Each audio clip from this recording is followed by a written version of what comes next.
नमस्ते, आप सभी का पिकनिक स्टडी पे स्वागत है। आज हमारे साथ फिजिक्स मेंटर जो फिजिक्स वाला में फिजिक्स पढ़ाते हैं, उसके साथ इन्होंने आईआईटी धनबाद से पास आउट हैं और ये अभी 50,000 प्लस बच्चों को पढ़ा चुके हैं, मेंटर गाइडेंस दे चुके हैं।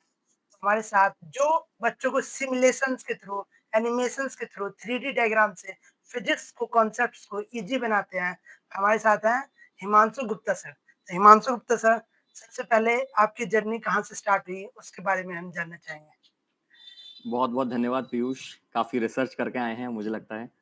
तो जर्नी की बात करें तो यार मैं 2015 से पढ़ा रहा हूँ।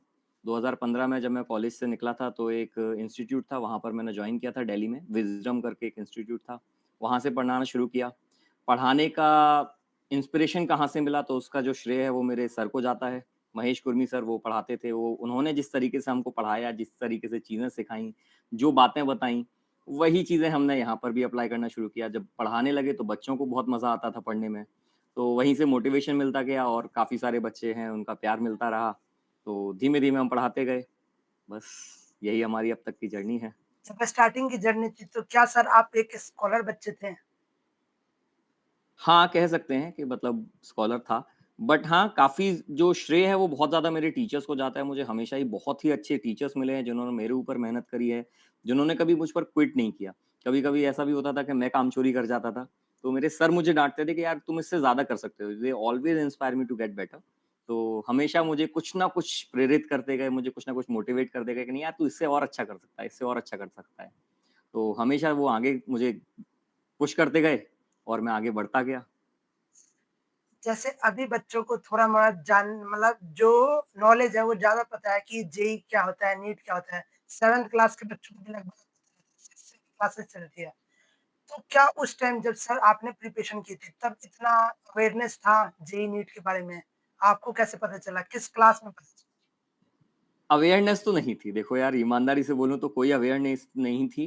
10th क्लास तक मुझे ये पता भी नहीं था कि आईआईटी क्या होता है, कैसे जाते हैं। 10th क्लास के बाद अब हमारे टाइम पर तो जिस तरीके से अभी जेईई मेंस और जेईई एडवांस होते हैं, उस टाइम तक नहीं होते थे। तो उस टाइम पर 2 पेपर होते थे, एक आईआईटी का और एक एआईट्रिपल ई करके अलग-अलग पेपर होते थे। तो दोनों की पता चला कि दोनों की तैयारी होती है। कोटा जाकर के तैयारी करनी पड़ती है, तब जाकर के सिलेक्शन होता है। ऐसे सिलेक्शन नहीं होता है। अब तैयारी करने के लिए कोटा जाना पड़ता है। अब अपने छोटे से गाँव में रहने वाला था, तो कैसे इतनी दूर जाऊँ? पता भी नहीं था कहाँ जाकर के तैयारी करनी होती है।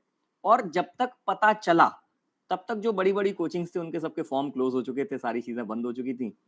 तो फिर अब एक ही रास्ता बचता है छोटे गाँव के पास कि खुद से ही तैयारी करेंगे और फिर हमारे पास एक छोटा-सा मतलब कोटा जितना बड़ा तो नहीं, छोटा-सा एक शहर है ग्वालियर, तो वहाँ हम लोग शिफ्ट हुए। तो ग्वालियर जाकर के हमने तैयारी करना शुरू किया, जहाँ पर मैंने सर का नाम लिया, तो सर मिले मुझे। फिर उसके बाद कभी ज़रूरत लगी नहीं कि कोटा जाने की ज़रूरत पड़ेगी। सर के साथ इतनी अच्छी ट्यूनिंग बनी, उन्होंने इतना अच्छा गाइड किया, तो हमें लगा कि यार नहीं, कोटा से बेहतर तैयारी हम यहीं पर ग्वालियर रह कर के कर सकते हैं। सबसे बड़ी चीज़ कि अपने घर में रह कर के कर सकते हैं, अपने पेरेंट्स के पास रहेंगे, तो एक अलग ही इम्पैक्ट होता है। तो वहीं से हमने तैयारी करना शुरू करी, पूरी क्लास 11 तैयारी करी, 12th करी, कुछ गलतियाँ भी करी, कुछ शरारतें करी थी, तो सिलेक्शन नहीं हुआ 12th में। तो फिर 1 साल और ड्रॉप लिया, ड्रॉप ईयर में सिलेक्शन हुआ, तो फिर आईआईटी धनबाद मिला था, तो आईआईटी धनबाद से तैयारी करी। आईआईटी धनबाद। सर जब प्रिपरेशन कर रहे थे, आपको पता चला उससे पहले कि कोटा में जाके प्रिपरेशन करते हैं इसके बारे में। तो ऐसा कोई दोस्त हो जो कोटा गया हो और क्या जैसे मतलब अभी भी बच्चे हैं, कुछ बच्चे कोटा चले जाते हैं, कुछ ऑनलाइन पढ़ते हैं। ऑनलाइन वालों का ये डाउट में रहता है कि सिलेक्शन तो कोटा वाले ले जाते हैं। तो उसके बारे में क्या हाइलाइट करना चाहिए? मेरे साथ में भी बहुत सारे बच्चे कोटा गए थे और कुछ बच्चे जैसे ड्रॉप ईयर में कोटा गए थे, तो हम लोग के कॉन्टैक्ट में टच में रहते थे। तो जो कंटेंट वाइज़ जो डिफरेंस था, वो हमको नहीं दिखता था। हमको लगता था कि यार नहीं यार, वो जो पढ़ रहे हैं उससे बेहतर तो हम यहाँ पर कर रहे हैं। जिस तरीके से वो सवाल कर रहे हैं उससे जल्दी तो सवाल हम यहाँ पर बना ले रहे हैं। तो हमें लगता था कि नहीं यार, और चैलेंज हमेशा रहता था दिमाग में कि यार छोटे शहर से हैं, तो यहाँ से निकल के दिखाएँगे। तो कोटा वाले का कभी ऐसा नहीं होना चाहिए कि नहीं यार कोटा वाले जीत गए। तो एक वो चैलेंज की तरह हम लोगों ने लिया था कि यार नहीं यार, यहीं से करके हम यहीं से सिलेक्शन लेकर के जाएँगे, तो और उन लोगों को दिखाएँगे कि नहीं यार सिलेक्शन यहाँ से भी हो सकता है। तो वो चीज़ थी। सर तो फिर क्या प्रेशर रहता है कि मेरा दोस्त कोटा में है, मैं यहाँ हूँ, तो मुझे कम से कम सिलेक्शन निकालना है, नहीं तो घर वाले ताना देंगे या फिर कोटा के स्टूडेंट्स पे ज़्यादा प्रेशर रहता है? कभी कोटा गया नहीं तो कभी कोटा वालों का पता नहीं, तो मुझे तो अपनी साइड का पता है। प्रेशर तो नहीं रहता था, it was a fun journey, मतलब चैलेंजेस रहते थे, परेशानियाँ आती थी, जाती थी, हमारे सामने केमिस्ट्री की परेशानी बहुत ज़्यादा थी। हमें सुना कि कोटा में केमिस्ट्री बहुत अच्छी होती है, तो कोटा में एक चैलेंजेस अलग थे, परेशानियाँ अलग थी, लेकिन हाँ, कभी ऐसा नहीं लगा कि यार कि बहुत ज़्यादा हम मिस कर रहे हैं, खास तौर से जब एक बार शुरू कर दी प्रिपरेशन। जब सीरियस हो गए थे तब हमको ये कभी नहीं लगा। तैयारी करने से पहले ज़रूर एक वो फीलिंग आती है ना कि यार ये चीज़ आपने मिस कर दी, पेपर नहीं दे पाए। आपको पता ही नहीं चला क्योंकि उस टाइम तक इंटरनेट एक्सेस करने के लिए आपको साइबर कैफ़े जाना पड़ता था। तो साइबर कैफ़े तक जाना, फिर छोटे शहरों में, गाँव में साइबर कैफ़े कहाँ रखे हैं। तो ये पता ही नहीं चला कि तैयारी ऐसे की जाती है। तो वो मिस करने की फीलिंग आई थी। बट जैसे-जैसे तैयारी करते गए, तो आई थिंक वो मिस करने वाली फीलिंग वो थैंकफुलनेस वाली में बदल गई कि यार अच्छा हुआ वहाँ नहीं गए। वहाँ जाते तो शायद बिगड़ जाते। वहाँ जाते तो पढ़ाई नहीं कर पाते। अपने पेरेंट्स से दूर होना पड़ता। तो ग्वालियर आए थे, ग्वालियर आकर के सब बहुत अच्छे टीचर्स मिले जिन्होंने बहुत अच्छे तरीके से गाइड किया, हर स्टेप में साथ थे। और वही कोशिश आज हम करते हैं कि हम हर बच्चों के साथ इस तरीके से साथ में रहें, जिस तरीके से गाइड कर पाएँ, उनको डायरेक्शन दे पाएँ और जो गलती हमने करी वो बच्चे ना करें। सर, ये 12th में सिलेक्शन नहीं हुआ, फिर ड्रॉप ईयर। ड्रॉप ईयर जैसे बच्चे अभी भी बहुत हैं, जो 12th 11th-12th में मेहनत करते हैं, या फिर 2 कैटेगरी है, दोनों कैटेगरी का एक्सप्लेन करना सर। जैसे 11th-12th में जो बच्चे प्रिपरेशन करते हैं और जिनके 90, 91, 93 ऐसे परसेंटाइल आते हैं, ना एनआईटी में जा पाते हैं, ना आईआईटी में। तो उन बच्चे फिर ड्रॉप ले लेते हैं। और एक बच्चा होता है जो 11th-12th में तैयारी नहीं किया और उसके 12th में अच्छे बोर्ड्स में परसेंटेज आई, तो उसके कारण वो ड्रॉप ले लेता है। तो उन्हें कैसे प्रिपरेशन करना चाहिए और क्या ड्रॉप लेने से पहले क्या-क्या क्वेश्चन खुद से पूछने चाहिए? मैं यही बोलूँगा 2 चीज़ों के बारे में बहुत ज़्यादा ध्यान रखना चाहिए। पहली चीज़ तो आपका अंदर खुद का कमिटमेंट होना चाहिए क्योंकि ड्रॉप ईयर के चैलेंजेस अलग होते हैं। 12th में जब बच्चा होता है तो बच्चे के साथ आपको तैयारी के साथ-साथ आपको और भी प्रिपरेशन करनी है, आपको बोर्ड्स के लिए भी ध्यान रखना है सो दैट कहीं ऐसा ना हो कि भई बोर्ड्स में मार्क्स कम रह जाएँ। जब बच्चा ड्रॉप ईयर में जाता है तो उसको ये ध्यान रखना चाहिए, पहली चीज़ खुद से कमिटमेंट है कि यार मैं निकाल सकता हूँ या नहीं निकाल सकता। अगर आपने खुद से चैलेंज लिया, आपको खुद से चीज़ें बुरी लग रही हैं, that you need to change these things, तो ड्रॉप लो। लेकिन अगर आपको लग रहा है कि नहीं यार आज के आज आज मैं मोटिवेटेड हूँ, आज से 4 दिन बाद ही मोटिवेशन खत्म हो गया, तो फिर 4 दिन बाद फिर मैं 5वें दिन सेम वही मेहनत करने को तैयार हूँ। अगर आप उसके लिए तैयार नहीं है तो आपको ड्रॉप नहीं लेना चाहिए। सबसे बड़ी चीज़ तो यही होती है कि अगर आप खुद से कमिटेड नहीं है, तो फिर ड्रॉप लेने का कोई मतलब भी नहीं होगा आपके लिए। तो खुद से कमिटेड होना, ठीक है? मैं मार्क्स के लिए नहीं बोलूँगा कि यार इतने परसेंटाइल आए, इतने मार्क्स आए तो आपको ड्रॉप लेना चाहिए, इतने नहीं आए तो आपको ड्रॉप नहीं लेना चाहिए। मैंने बहुत सारे ऐसे बच्चे भी देखे हैं जो कि 12th के साथ उतना अच्छा नहीं कर पाते, कहीं पर भी स्टैंड नहीं करते हैं। लेकिन ड्रॉप ईयर में वो बहुत आउटस्टैंडिंग करके ले जाते हैं, मतलब बहुत अच्छी रैंक लेकर के आते हैं, 99 परसेंटाइल आई हैं, आईआईटी में सिलेक्शंस दी हैं बच्चों ने। बहुत सारे वैसे बच्चे मैंने देखे हैं। तो मार्क्स पर फोकस ना करें, फोकस करें कि क्या आप कमिटेड हैं, ठीक है? और एक और चीज़ बोलूँगा, कई बार बच्चे ये गलती करते हैं कि 12th तक बच्चे कोचिंग लेते हैं और 12th के बाद बोलते हैं कि हमने अब तो सब कुछ ले लिया, हमने पूरा 11th पढ़ लिया, 12th पढ़ लिया, अब तो टीचर की ज़रूरत ही नहीं, तो अब हम खुद से मेहनत करेंगे, ठीक है? आप कहीं से भी करें, ठीक है? खुद से मेहनत कर सकते हैं, if you are disciplined enough तो I think you should do that, but अगर आपको लगता है कहीं पर भी थोड़ी-सी कमी है, ठीक है? तो किसी ना किसी टीचर की गाइडेंस ज़रूर लीजिए। वो आपको स्ट्रक्चर प्रोवाइड करेंगे।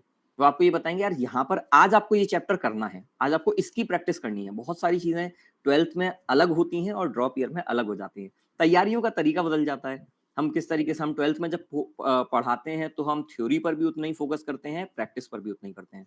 जब ड्रॉप ईयर में आते हैं तो बच्चों को प्रैक्टिस बहुत ज़्यादा कराने की ज़रूरत होती है कि यार आप अच्छे से और सवाल लगाओ। थ्योरी आप पहले से पढ़ चुके हो, आपको आए नहीं आए उसकी आपको इतना ज़्यादा प्रॉब्लम नहीं आएगी।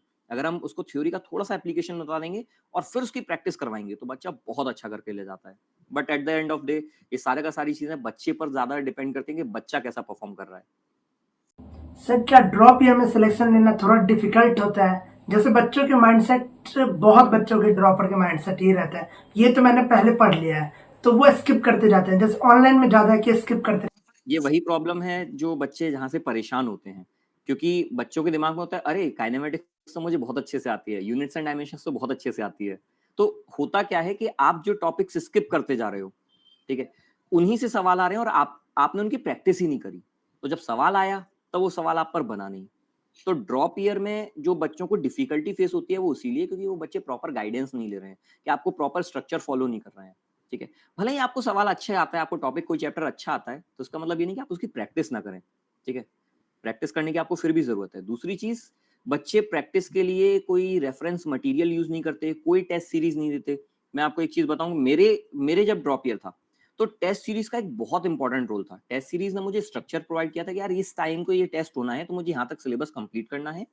दूसरी चीज़, जब वो टेस्ट मैंने दिए, तो मुझे अपनी कमियाँ पता चली कि यार ये चीज़ कमी थी, यार ये चीज़ कमी थी, इसको मैं और सुधार सकता हूँ। ये फ़ॉर्मूला भूल गया, बहुत सारे ड्रॉपर्स वाले बच्चों के साथ होता है, क्योंकि पूरे 2 साल का सिलेबस पढ़ना है ना, तो फ़ॉर्मूले भूल जाते हैं, छोटे-छोटे फ़ॉर्मूले होते हैं, वो भूल जाते हैं। केवल आपको फ़ॉर्मूला याद है, तो आप वो सवाल कर पाएँगे। वो टेस्ट वो कमियाँ उजागर करता है, तो टेस्ट ज़रूर दीजिए। कोई भी कहीं पर भी आप टेस्ट दो, टेस्ट ज़रूर दें।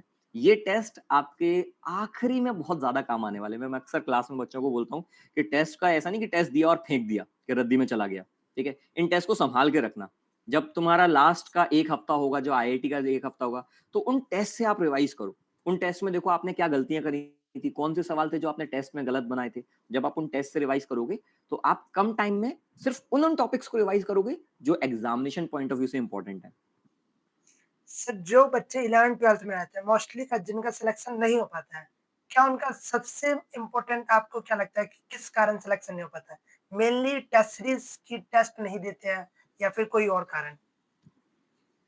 रीज़न बहुत सारे होते हैं यार। हर बच्चे का अलग-अलग रीज़न होता है कि पता नहीं उसके साथ क्या-क्या इश्यूज़ होते हैं। अब कई सारे बच्चे टेस्ट नहीं देते हैं, इस वजह से सिलेक्शन नहीं होता। कई बच्चे ऐसे होते हैं जो क्लास स्किप कर देते हैं कि यार अभी मैं ये 2 क्लास अटेंड करूँगा, तीसरी तीसरी क्लास छोड़ दूँगा या 1 क्लास छोड़ दूँगा। अब जैसे ही रिदम ब्रेक होता है, तो फिर बच्चा क्या होता है कि बच्चे के एक मेंटालिटी में एक सवाल जाता है कि यार ये टॉपिक मैंने मिस कर रखा है, तो इसमें कुछ ना कुछ कमी है। और वो कमी को पूरा कर पाना बड़ा मुश्किल हो जाता है। भले ही बच्चा, अब आज के टाइम पे बहुत सारी फैसिलिटीज़ भी हैं, आप रिकॉर्डिंग लेक्चर्स देख सकते हो, लेकिन धीमे-धीमे वो रिकॉर्डिंग्स भी बढ़ती जाती हैं, बैकलॉग बच्चों का बढ़ता जाता है, तो वो कभी उसको कंप्लीट ही नहीं कर पाता। करेगा तो फ़ॉर्मूले देख लेगा, तो भी उसके दिमाग में ये चीज़ रहेगी कि यार ये चैप्टर मैंने अच्छे से नहीं किया है। तो एक दिमाग में जब आपके एक डाउट आ जाता है, तो फिर चाहे आप कितनी भी कोशिश कर लें, वो डाउट का कोई सॉल्यूशन नहीं है। बीमारी का इलाज हो सकता है, बीमारी के शक का इलाज थोड़ी हो सकता है यार। तो वही वाली चीज़ है कि जब बच्चे मेहनत नहीं करेंगे, तो यहाँ पे या तो क्लास स्किप कर देते हैं, टेस्ट स्किप कर देते हैं। प्रिपरेशन करने के लिए जैसे अब आपको डीपीपीज़ लगानी है, मॉड्यूल लगाना है, बुक्स लगानी है, टीचर जो भी आपका गाइड कर रहा है, ठीक है? वो आप 100% सॉल्व नहीं करते हैं। सॉल्व एज़ इन मतलब देखो, एक बच्चे के दिमाग में बहुत अ, 11th-12th वाले बच्चों के दिमाग में बड़ी ज़्यादा एक ये चीज़ रहती है कि अगर मैं 10 सवाल लगा रहा हूँ, तो 10 में से 8 सवाल तो बनने चाहिए। Yes sir. बहुत ज़्यादा दिमाग में रहता है और उनको ये नहीं पता कि आप जिस एग्ज़ाम की तैयारी कर रहे हो, उस एग्ज़ाम की तो स्टडी करो। 10 में से 6 सवाल तो आप एग्ज़ाम में जब कर रहे हो तो आपका सिलेक्शन हो रहा है, ठीक है? और हम जो यहाँ पर टेस्ट बना रहे हैं, जो भी चीज़ें आपको कंटेंट दे रहे हैं, वो उसी एट पार दे रहे हैं। तो ये एक्सपेक्ट करना कि नहीं 10 में से 10 सवाल बने, क्योंकि बच्चा 10th से जब आता है तो उस मेंटालिटी के साथ आता है 95% लाए हैं, 97% लाए हैं। तो मतलब मैं तो बहुत स्टडियस बच्चा हूँ। जब 11th में आता है तो उसको सच्चाई दिखती है कि यार 10th और 11th में बहुत ज़मीन-आसमान का अंतर है। तो वहाँ से बच्चा होप खोना छोड़ देता है। तो वो थोड़ा-सा इम्पैक्ट आना शुरू होता है। धीमे-धीमे, धीमे-धीमे चीज़ें कंपाउंड होती जाती हैं। फिर बच्चे के सामने एक स्कूल का प्रेशर होता है, पेरेंट्स का प्रेशर होता है, सोसाइटी में दोस्तों का प्रेशर होता है, बाकी सारे प्रेशर्स होते हैं थोड़े-थोड़े। तो कई सारे ऐसे रीज़न्स हैं, बच्चा सिलेक्शन नहीं हो पाता है, कुछ-कुछ ऐसी गलतियाँ होती हैं। मैं बच्चों को क्लास में जब पढ़ाता हूँ तो ये गाइड भी करता हूँ कि देखो यार, हमने 11th-12th में ये गलती करी थी, तुम मत करो। देखो 11th वाले बच्चों ने गलती करी थी, अब 12th में आ गए हैं, ठीक है? अब तुम मत करो वो गलतियाँ। तो ऐसे धीमे-धीमे बच्चों को पता चलती रहती है चीज़ें। 10th में मतलब मार्क्स अच्छे लाने के बाद ओवर एक्सपेक्टेशंस भी हो जाती है कि हमें 10 में से 8 होने चाहिए, 9 क्वेश्चन होने चाहिए। ये और मतलब बच्चे उस समय ये क्योंकि 10th का रिजल्ट आता है तो उसमें कोई रैंक तो आती नहीं है। बिल्कुल। और मैंने एक मतलब न्यूज़ देख रहा था तो उसमें मैंने देखा कि जो 2025 का है उसमें 10th में 7 लाख प्लस बच्चे ऑल इंडिया से 90 प्लस हैं। अगर हम वो 7 लाख अगर जेई की ही तैयारी करें तो भी सिलेक्शन नहीं होगा। मैं अक्सर ये चीज़ बोलता हूँ कि this is not an examination of selection, this is an examination of rejection. यहाँ बच्चा सेलेक्ट नहीं होता है, यहाँ पर बच्चे अक्सर रिजेक्ट हो जाया करते हैं। इसमें बच्चे की कोई गलती नहीं है। हमारे साथ कंस्ट्रेंट ही ऐसे हैं कि हमारे पास सीट्स जो हैं वो बहुत लिमिटेड है, जिसके टॉप इंजीनियरिंग कॉलेजेस में, टॉप मेडिकल कॉलेजेस में बहुत लिमिटेड रिसोर्सेज़ अवेलेबल हैं। तो जब एक पैरामीटर सेट किया जाता है कि अब बच्चों को सेलेक्ट करना है, तो किस बेसिस पर सेलेक्ट करना है? तो हमने एक एग्ज़ाम सेट किया है जिसके बेसिस पर हम सेलेक्ट कर रहे हैं। तो ऐसा नहीं कि जिस बच्चे के 98 नंबर आए वो खराब है। या 99 नंबर आए तो वो एक बहुत ही अच्छा बच्चा है, ठीक है? सो बच्चे दोनों ही सेम लेवल पर हैं। कभी-कभी ऐसा होता है कि हमारा दिन थोड़ा अच्छा नहीं होता है एग्ज़ाम वाले दिन, तो जिससे हमारे मार्क्स थोड़े से कम हो जाते हैं। कभी ऐसा होता है मार्क्स थोड़े से ज़्यादा होते हैं, तो वो भी रहता है। तो अक्सर मैं बच्चों को बोलता हूँ कि यार this is not an examination of selection, this is an examination of rejection. जैसे सर जेई के बारे में अवेयरनेस, नीट के बारे में अवेयरनेस बढ़ रही है, तो पहले के जो टाइम था, जैसे हमारे पेरेंट्स के टाइम या फिर सर आपके टाइम भी, तो गवर्नमेंट जॉब का ज़्यादा सीन था कि गवर्नमेंट जॉब ले लेगा तो लड़का ज़्यादा सिक्योर है। तो क्या उस समय आपके पेरेंट्स ने नहीं कहा कि ये क्या आईआईटी की तैयारी कर रहा है, गवर्नमेंट जॉब की तरफ क्यों नहीं जाता है? नहीं, पेरेंट्स का मेरा पूरा सपोर्ट था क्योंकि मेरे पापा भी एक टीचर हैं, उनको पता था कि तैयारी कैसे करनी होती है, किस तरीके से, तो उन्होंने भी काफ़ी गाइड किया था। वो भी मैथ्स पढ़ाते हैं, तो मैं बोलूँगा तो मैं सेकंड जनरेशन टीचर हूँ यार। तो बिल्कुल सपोर्ट पूरा पेरेंट्स का था, दोनों ही पेरेंट्स का, मम्मी-पापा का दोनों का सपोर्ट था। हाँ, कॉलेज में जाकर के ज़रूर बोला था कि यार तुम गवर्नमेंट एग्ज़ाम की तैयारी करो। बट फिर मुझे लगता था कि जब मैं आईआईटी में पहुँच चुका हूँ तो I can use my potential to better use, ठीक है? तो फिर मेरे चैलेंजेस अलग थे, मेरे इंटरेस्ट अलग थे। सो आई थिंक कि मेरी एबिलिटीज़ प्राइवेट सेक्टर में जहाँ पर बच्चों को, मुझे पढ़ाने में बहुत मज़ा आता था बच्चों को, तो उसमें मैंने कहा कि यार नहीं, मैं, मुझे इस चीज़ में बहुत मज़ा आ रहा है, तो I think I should pursue this. क्योंकि आज भी गाँव टाइप एरिया में बच्चे जाते हैं, जो दोस्त बताते हैं कि मैं गाँव में, क्योंकि आईआईटियंस जो दोस्त हैं वो बताते हैं कि जब मैं गाँव में जाता हूँ तो लोग पूछते हैं, "तो क्या तेरी सरकारी नौकरी लग जाएगी?" आज के टाइम भी। तो ये अवेयरनेस की कमी है सर। अवेयरनेस से ज़्यादा मुझे लगता है कि एक जॉब सिक्योरिटी वाला फैक्टर रहता है। पेरेंट्स चाहते हैं कि बच्चे की जॉब सिक्योर हो, बच्चे का फ्यूचर सिक्योर हो, और गवर्नमेंट जॉब्स में there is no doubt about it, बच्चों का फ्यूचर सिक्योर रहता है, जॉब में जॉब सिक्योरिटी रहती है। तो इसीलिए पेरेंट्स अक्सर बोलते हैं कि नहीं यार, आप ऐसा नहीं, इस तरीके से तैयारी करो, गवर्नमेंट जॉब में जाओ, ठीक है? बट जो बच्चे हैं, पढ़ रहे हैं, मैं उनको भी बता देना चाहता हूँ कि आईआईटीज़ में जाने के बाद भी बहुत सारे गवर्नमेंट जॉब्स की अपॉर्च्युनिटीज़ खुलती है आपके लिए, ठीक है? तो केवल ऐसा ही नहीं कि आप आईआईटी की तैयारी से पहले आप दूसरे स्ट्रीम्स की तैयारी कर रहे हो, गवर्नमेंट जॉब्स की तैयारी कर रहे हो, वहीं से आप सेलेक्ट हो सकते हो। बल्कि बहुत अच्छी पोज़ीशंस के लिए, जो गवर्नमेंट के जो टॉप ऑफिशियल्स हैं, उनके लिए जो रिक्वायरमेंट होती है, वो ये होता है कि एक जो आपका जो कैंडिडेट है, he should be graduate from a reputed college, और उसके पास वो टेक्निकल स्किल्स होनी चाहिए जो इस जॉब के लिए रिक्वायर्ड है। मैं अपने बहुत अच्छे दोस्त राजवंत सर का ही मैं एग्जांपल लूँगा। राजवंत सर सभी बच्चे जानते ही हैं। तो सर ने पहले आईआईटी की तैयारी करी, आईआईटी क्वालीफाई किया, फिर उसके बाद बहुत सारे गवर्नमेंट एग्जाम्स भी निकाले, और उन्होंने कुछ टाइम तक गवर्नमेंट जॉब भी करी थी। तो वहाँ पर जो रिक्वायरमेंट थी सर की, वो थी कि सर के पास वो टेक्निकल नॉलेज थी, कि किस तरीके से वो यूज़ कर सकते हैं उस टेक्निकल नॉलेज का। राजवंत सर की बात आ गई है, तो राजवंत सर ने एक वीडियो में ये कहा है कि उन्हें फ्यूचर में स्कूल टीचर बनना है। बोला जाए तो बिल्कुल सही बात है। क्यों क्योंकि स्कूल हम सभी लोगों को ये चीज़ रियलाइज़ होती है, हम लोगों का रोल क्या है? हम लोगों का रोल है बच्चों को गाइड करना। अगर एक स्कूल उस तरीके से काम कर सकता है, तो हम लोगों की रिक्वायरमेंट ही नहीं है। We have no use. तो अगर हम स्कूल में पढ़ा करके हम उस तरीके से बच्चों को गाइड कर सकते हैं, उस तरीके से बच्चों को दिशा दिखा सकते हैं, तो आई थिंक स्कूल से बढ़िया तो कोई चॉइस है ही नहीं यार। वी नीड सच स्कूल्स जहाँ पर बच्चे जाएँ और अपने फ्यूचर के बारे में सिक्योर रहें, ब उनको सही तरीके से मार्गदर्शन मिले, सही तरीके से गाइडेंस मिले, तो सबसे बेस्ट चीज़ तो यही है यार। तो अभी भी जो 99% स्कूल्स हैं, उसमें उनका ये रहता है मोटिव कि केवल इन्हें बोर्ड्स की तैयारी करवाओ। क्योंकि उनका ये रहता है कि हमें तो बोर्ड्स के ही तो परसेंटेज दिखाने हैं। तो इस पे बिल्कुल। क्या हाइलाइट करना चाहेंगे सर? धीमे-धीमे सिनेरियोज़ बदल रहे हैं, काफ़ी सारे स्कूल्स में काफ़ी सारे टीचर्स इस मामले में अवेयर हैं। उनको भी पता है कि यार नहीं यार, केवल केवल स्कूल में या बोर्ड्स पे मार्क्स लाना इनफ नहीं होता। बच्चे को इंजीनियरिंग के लिए भी तैयारी करना है, मेडिकल के लिए भी, या बच्चा किसी भी फील्ड में जाना चाह रहा है, तो उसके लिए उसको प्रिपेयर करना ज़रूरी है। हर टीचर चाहता है कि यार उसका बच्चा अच्छा करे। हर टीचर उसको उसी तरीके से गाइड करता है, and teachers are guiding their students to the best of their capability. जितना भी उनको होता है, उनको उनकी हेल्प करते ही करते हैं, इतना मैंने नोटिस किया है। कभी भी टीचर को मैंने ऐसा नोटिस नहीं किया कि वो बच्चे को मिसगाइड करें, वो बच्चे को हमेशा सही रास्ता ही दिखाते हैं, ठीक है? अब कई बार ऐसा होता है कि हमारे पास रिसोर्सेज़ बड़े लिमिटेड होते हैं, टाइम बहुत कंस्ट्रेंट होता है, स्कूल टीचर्स के पास ये बहुत बड़ी प्रॉब्लम होती है कि टाइम थोड़ा-सा कंस्ट्रेंट होता है, तो उस तरीके से उनको गाइडेंस नहीं दे पाते, टाइम एलोकेट नहीं कर पाते। तो वहाँ पर कोशिश हमारी रहती है कि हम उस जो गैप है उसको फिल करने की कोशिश करें, हम वहाँ पर बच्चों को हेल्प कर सकें। सर आईआईटी धनबाद, एक आईआईटीयन होने के बाद ये टीचिंग फील्ड और आईआईटी का क्या एक्सपीरियंस रहा और टीचिंग में कैसे मोटिवेशन है कि हम टीचिंग में चलते हैं? क्योंकि आपका जो मैंने देखा उसमें आपने एक इंटर्नशिप भी कर रखी है। बिल्कुल। सही बात बताऊँ यार, किसी ने सोचा नहीं था कि मैं टीचिंग में जाऊँगा। मेरे दोस्त वगैरह कभी ये सोचते भी नहीं थे कि टीचिंग जैसा सेफ फील्ड मैं चूज़ करूँगा। बच्चे सोचते थे कि मेरे साथ के जो जितने भी दोस्त हैं वो बोलते थे कि यार तू स्टार्टअप के लिए बना है, तू किसी स्टार्टअप में जा कुछ और कर। बट आई थिंक बहुत ज़्यादा इन्फ्लुएंस मेरे पापा का था। पापा भी एक टीचर हैं और उनका जो रिस्पेक्ट, जो बच्चे उनको रिस्पेक्ट देते थे। फिर उसके बाद जो मैं जिन टीचर से पढ़ा, सो मेरे जो सारे टीचर्स हैं वो इतने मुझे मोटिवेटिंग मिले, तो उन्होंने मुझे चैनलाइज़ किया कि उन्होंने मुझे गाइडेंस दी थी, ठीक है? तो मैं इंस्पायर हुआ अपने टीचर्स से, ठीक है? मैंने जैसा नाम लिया था महेश कुर्मी सर, उनसे मैंने बहुत ज़्यादा इंस्पिरेशन ली थी कि यार वो ऐसा बंदा है जो केवल और केवल बच्चों को पढ़ा ही नहीं रहा, उनको जीवन में बिल्कुल सही रास्ता भी दिखा रहा है, उनको गाइड भी कर रहा है। And apart from this he is also doing so many things towards the society. बहुत अच्छे अच्छे एप्लीकेशंस बनाना, आईटी सेक्टर में बहुत अच्छा काम करना।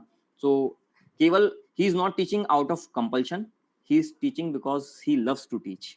तो वो हमें इसीलिए पढ़ा रहे थे क्योंकि उनको पढ़ाने में मजा आता था, उसके साथ में वो जो चीजें कर पा रहे थे उन्होंने, जैसे मैं बच्चों को बताता हूँ, कई सारे सिमुलेशन सॉफ्टवेयर्स दिखाता हूँ, कई सारे सिमुलेशंस दिखाता हूँ, तो उनमें से काफ़ी सारे सिमुलेशंस उनके भी बनाए, उन्होंने डिज़ाइन किए, वो सॉफ्टवेयर डिज़ाइन किया।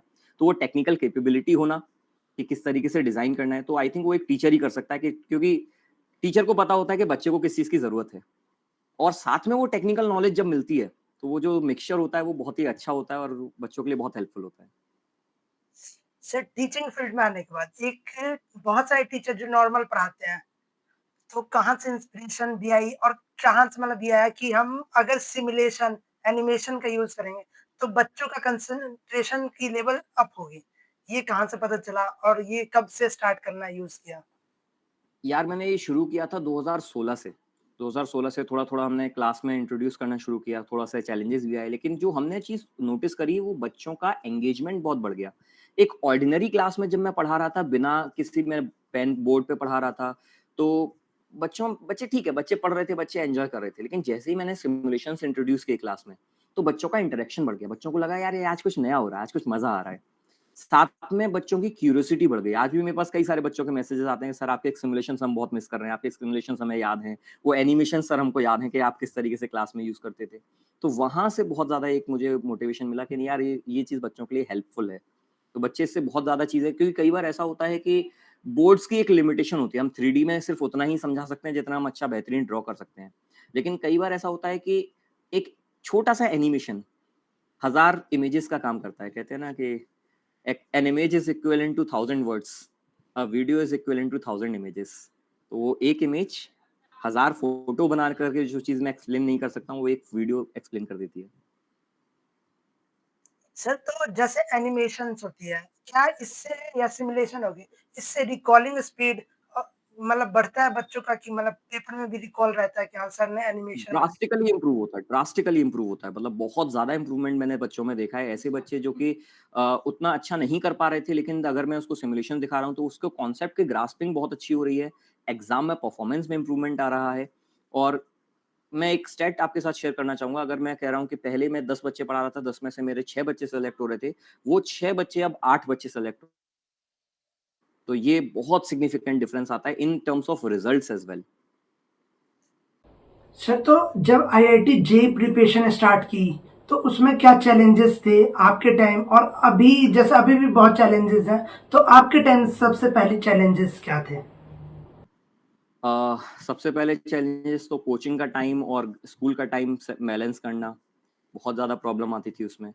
फिर इसके बाद सारे सब्जेक्ट्स कवर करना और फिर जितना बड़ा सिलेबस है वो टाइम पर कवर करना, वो सारी चीज़ें चैलेंजेस रहते थे। वो आज भी बच्चों के साथ वही रहता है, बच्चे जो स्कूल जाते हैं उनके साथ रहता है कि हम स्कूल और कोचिंग को कैसे साथ में बैलेंस करें। तो वो बैलेंस बनाने में बड़ा इशू आता है बच्चों को, आज भी स्ट्रगल फेस करते हैं। फिर इसके बाद रहता है कि यार हमें एक सब्जेक्ट समझ में आ रहा है और दूसरा सब्जेक्ट समझ में नहीं आ रहा है, तो बच्चे अपना फेवरेट बना लेते हैं। क्योंकि कई बार क्या होता है, मैं आपको ऑनेस्टली बताऊं कि कई बार कुछ सब्जेक्ट्स ही इनहेरेंटली डिफिकल्ट हैं इन स्टार्टिंग, और कुछ सब्जेक्ट स्टार्टिंग में शुरुआत में इजी होते हैं, बाद में चल के कुछ सब्जेक्ट डिफिकल्ट हो जाएंगे और वही सब्जेक्ट इजी हो जाएंगे। तो जब हमने पहले ही टाइम अलोकेट करना कम कर दिया एक सब्जेक्ट पर, तो हम उसका वेट ही नहीं किया कि जब सब्जेक्ट वो आसान हुआ तो हम उसको पढ़ सकें। तो इसीलिए कई बार बच्चे होता है कि कुछ सब्जेक्ट, जैसे फॉर एग्जांपल मैं अपने केस में बताऊं, मेरी केमिस्ट्री बहुत वीक थी, ठीक है? तो क्योंकि मैं केमिस्ट्री में मेहनत ही नहीं करता था, मैं पूरे दिन फिजिक्स मैथ्स लगाता रहता था, केमिस्ट्री में मैंने टाइम ही नहीं दिया। जब मुझे टाइम देने की, क्योंकि एक सब्जेक्ट के भरोसे तो सिलेक्शन होगा नहीं, 2 सब्जेक्ट से सिलेक्शन होगा नहीं, तो पढ़ना तो पड़ेगा। तो जब मैंने 12th मिड में मैंने जाकर के केमिस्ट्री पढ़ना शुरू किया, तो मैं आपको बताता था कि मैंने भी कुछ गलतियाँ करी हैं। तो अब जब मैंने 12th मिड में किया तो मेरे पास उतना टाइम ही नहीं बचा कि मैं सिलेक्शन उसके 12th के साथ में ले पाऊँ। तो कई बार ऐसा होता है कि बच्चे कुछ सब्जेक्ट्स स्किप कर देते हैं, सब्जेक्ट्स को कंपेयर करते हैं। हर सब्जेक्ट की अपनी खूबियाँ हैं, अपनी क्वालिटीज़ हैं, हर सब्जेक्ट के अपने फीचर्स हैं।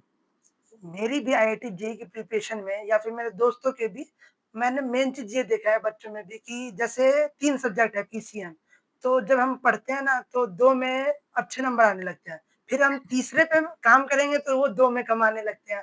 तो कम ये होते हैं। कैसे बैलेंस करें सर? आप 100% तो बैलेंस नहीं कर सकते हैं। धीमे-धीमे आप जैसे-जैसे काम करते रहेंगे तो ओवरऑल देखो, ये तो हमेशा ही रहना है कि आपके 2 सब्जेक्ट, आप आईआईटी क्वालीफाई ज़्यादातर बच्चे इसीलिए करते हैं कि उनके 2 सब्जेक्ट बहुत अच्छे होते हैं। एक सब्जेक्ट रिलेटिवली कमज़ोर होता है।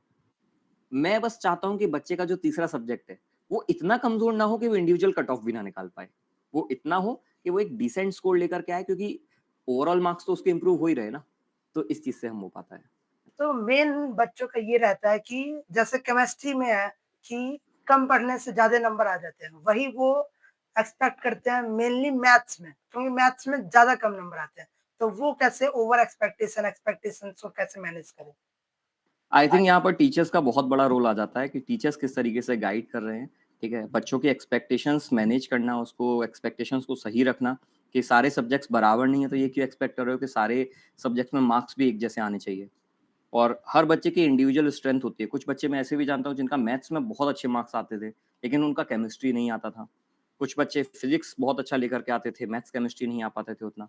तो हर सब्जेक्ट की अलग-अलग क्वालिटीज़ होती हैं, हर सब्जेक्ट के अलग-अलग फीचर्स होते हैं। तो आई थिंक बच्चों को वहाँ पर फोकस करना चाहिए कि आप अपनी स्ट्रेंथ पर खेलें। आपको जो सब्जेक्ट अच्छा लग रहा है, आप उस सब्जेक्ट पर ज़्यादा ध्यान दें, ठीक है? लेकिन बस ये ना हो कि आप जो सब्जेक्ट आपको अच्छा नहीं लग रहा है, आप उसको बिल्कुल ही डिक्लाइन ना कर दें, ठीक है? सब्जेक्ट आपको सब पर मेहनत करनी है, बट हाँ, प्ले ऑन योर स्ट्रेंथ्स। क्योंकि ये जैसे इंडिविजुअल कटअप आ जाती है एडवांस में और ये बहुत बच्चों के साथ डिफ़िकल्टी हो जाती है कि जो वो वीक सब्जेक्ट है, उससे इंडिविजुअल कटअप नहीं निकल पाता है। हाँ, इसीलिए मैंने बोला था कि बच्चे को सारे सब्जेक्ट्स पर ध्यान देना पड़ेगा, लेकिन अपना जो स्ट्रेंथ है, वो आप ज़रूर खेलें, क्योंकि मैं जनरली जितने भी बच्चे देखता हूँ जिनका सिलेक्शन होता है, क्योंकि आपका सबसे पहला क्राइटेरिया तो ओवरऑल कट ऑफ निकालना होता है। इंडिविजुअल कट ऑफ की अगर मैं बात करूँ तो इंडिविजुअल कट ऑफ आईआईटी में बहुत ही कम होता है, एज़ कम्पेयर्ड कि आपका ओवरऑल कट ऑफ बहुत ज़्यादा रहता है। तो ओवरऑल कट ऑफ जो है वो सारे सब्जेक्ट से मिला करके आता है।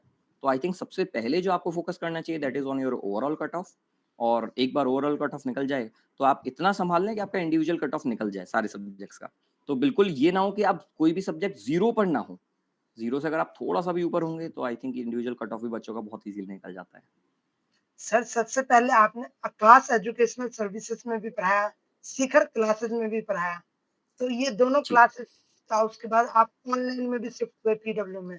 तो कैसा एक्सपीरियंस रहा सबसे पहली कोचिंग और सबसे पहली जब टीचिंग में आए, उसका क्या एक्सपीरियंस था? बहुत अच्छा ही एक्सपीरियंस रहा मुझे, हमेशा से मैं इस मामले में लकी रहा हूँ कि मुझे बहुत अच्छे टीचर्स मिले हैं और बहुत अच्छे बेहतरीन स्टूडेंट्स भी मिले हैं। जब मैंने शिखर में पढ़ाना शुरू किया था ग्वालियर में, तो बहुत अच्छे स्टूडेंट्स मिले, बहुत बढ़िया सिलेक्शन भी हुए वहाँ से। एआईआर अंडर 100 वाले बच्चों को भी मैंने पढ़ाया। काफ़ी सारे बच्चे ऐसे थे जो under double digit, triple digit ranks लेकर आए आईआईटी में, तो उन बच्चों को पढ़ाने का मौका मिला।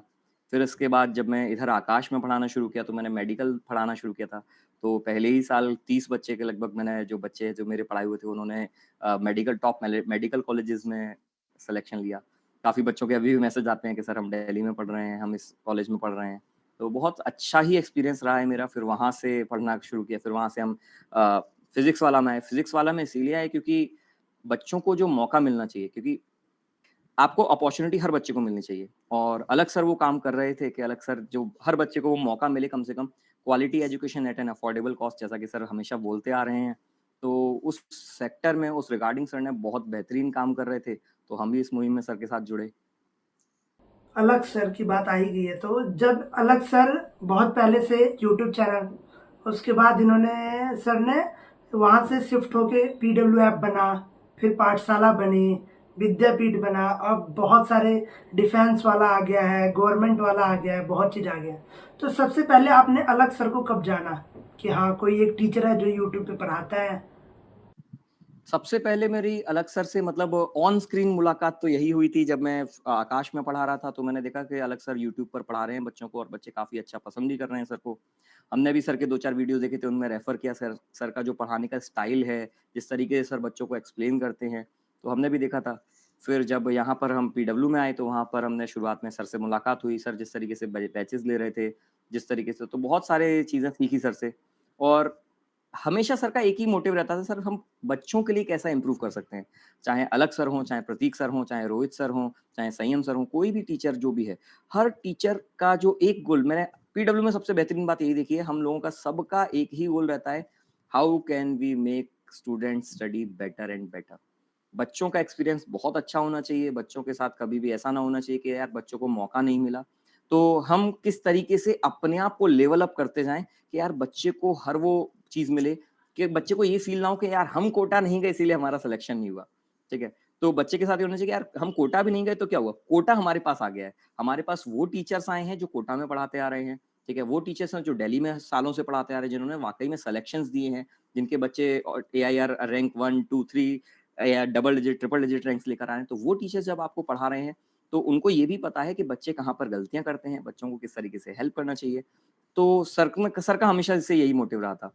तो सर हमेशा हमको भी यही बोलते थे, सर मैं पीडब्ल्यू में ऐसा चाहता हूँ कि पीडब्ल्यू में मेरे से बहुत बेहतरीन टीचर्स आएँ, जो कि मेरे से भी अच्छा पढ़ाएँ, और अल्टीमेट गोल मेरा वही है कि गाँव में रहने वाला बच्चा घर में रह कर के वो तैयारी करे, जो कोटा में रहने वाला बच्चा कर रहा है। तो अलग सर से सबसे पहले आमने-सामने मुलाकात कब हुई और क्या बातें हुई जब सबसे पहले कोई टीचर जॉइन करता है और पीडब्ल्यू में क्यों जॉइन किया? प्रतीक सर से कैसी बातें रही वो? प्रतीक सर की बारे में मैं बात करूँगा तो प्रतीक सर वो हैं जो इंसान स्क्रीन पर उतना नहीं आता है, but he is a really genuine guy, और जो हम्बलनेस सर हैं, तो मतलब मैं सर से सबसे पहली मुलाकात मेरी पहली बार इंटरव्यू के दौरान ही हुई थी, सर से मिले थे। तो sir was actually aware about the students problem, और सर का एक ही गोल था, जैसे मैं आपको सिमुलेशंस और एनिमेशंस के बारे में बताया, सर हम इनको अपने क्लास में कैसे यूज़ कर सकते हैं? सर इससे बच्चों को कितना मज़ा आएगा? सर हम इस चीज़ को किस तरीके से इम्प्रूव कर सकते हैं? तो सर बच्चों के चैलेंजेस समझते थे और उन चैलेंजेस के टुवर्ड्स काम कर रहे थे।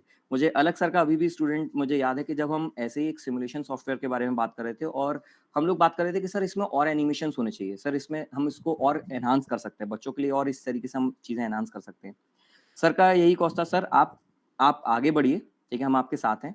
चीज़ें अपने आप फिगर आउट हो जाती हैं, हम एक बार बस हमें आगे बढ़ने की देरी होती है। चीज़ें आप मुझे पता है कि आप फिगर आउट कर लेंगे। तो सर ने बहुत सपोर्ट किया था कि सर आप कोई बात नहीं, आप परेशान मत होइए, आप कॉस्ट की चिंता मत कीजिए, आप बच्चों के साथ आगे बढ़िए, बच्चों को आप गाइड कीजिए, ठीक है? चीज़ें सब हैंडल हो जाएँगी। तो सर ने बहुत हेल्प की थी। आज के टाइम में बहुत सारे कोचिंग है जो ऑनलाइन कोचिंग पढ़ा रही है, बहुत सारे इंस्टीट्यूट है। आकाश हो गया, मोशन हो गई, एलन हो गया, बहुत सारे और अनअकैडमी हो गया, बहुत सारे की प्राइसेस लो हो गई है। जो पीडब्ल्यू ने अभियान स्टार्ट किया कि घर घर मतलब तैयारी होनी चाहिए, और एक अलग सर ने एक और चीज जो लॉन्च किया है अभी कि जो बिहार के बच्चे हैं उनके लिए फ्री में एजुकेशन, फ्री में बैचेस प्रोवाइड कर रहे हैं सर। तो उसके ऊपर क्या बोलना चाहेंगे सर? सर ने बहुत इनिशिएटिव लिया, और बल्कि सर ने ही सर लोगों को प्रमोट किया। ये बहुत अच्छी चीज़ है कि बाकी लोग भी प्राइसिंग डाउन कर रहे हैं, बाकी लोग भी वही चीज़ प्रोवाइड कर रहे हैं जो हम लोग प्रोवाइड कर रहे हैं। तो इनिशिएटिव लिया, ठीक है? और सर ने वो सेटअप किया इंडस्ट्री में कि नहीं यार, पढ़ाई जो है, education should not be a business, education should be towards the betterment of society. Sir, जब ये अलग सर ने अकेले सोचा था, तो क्या परेशानी आपको लगती है कि जो सर के साथ आई होगी, जो आपके साथ शेयर करते होंगे सर? अक्सर ये बोला जाता है कि दुनिया वही बदलते हैं जो इतने पागल होते हैं कि जो सोचते हैं कि वो अकेले दुनिया बदल सकते हैं। तो अलग सर उन लोगों में से हैं जो जिन्होंने ये रिस्क लिया, जिन्होंने सारी चीज़ें करी उस टाइम तक, ज क्योंकि जब तक हम लोग पढ़ते थे, हम लोग ऑनलाइन जब ऑफ़लाइन में पढ़ाते थे, तब तक ये माना जाता था कि यार कंटेंट इज़ एवरीथिंग। आपको अपना कंटेंट कहीं बाहर नहीं करना है, किसी को पता नहीं चलना चाहिए आपका कंटेंट, आपके मॉड्यूल्स बाहर नहीं जाने चाहिए, आपके बुकलेट्स बाहर नहीं जानी चाहिए, वीडियोज़ बनाना तो बहुत दूर की चीज़ होती थी। तो हर टीचर ये उस डर में रहता था कि कहीं ऐसा ना हो कि मैं अगर वीडियो बना दूँगा अपनी, तो कहीं ऐसा तो नहीं कि मेरा रिलेवेंस खत्म हो जाएगा।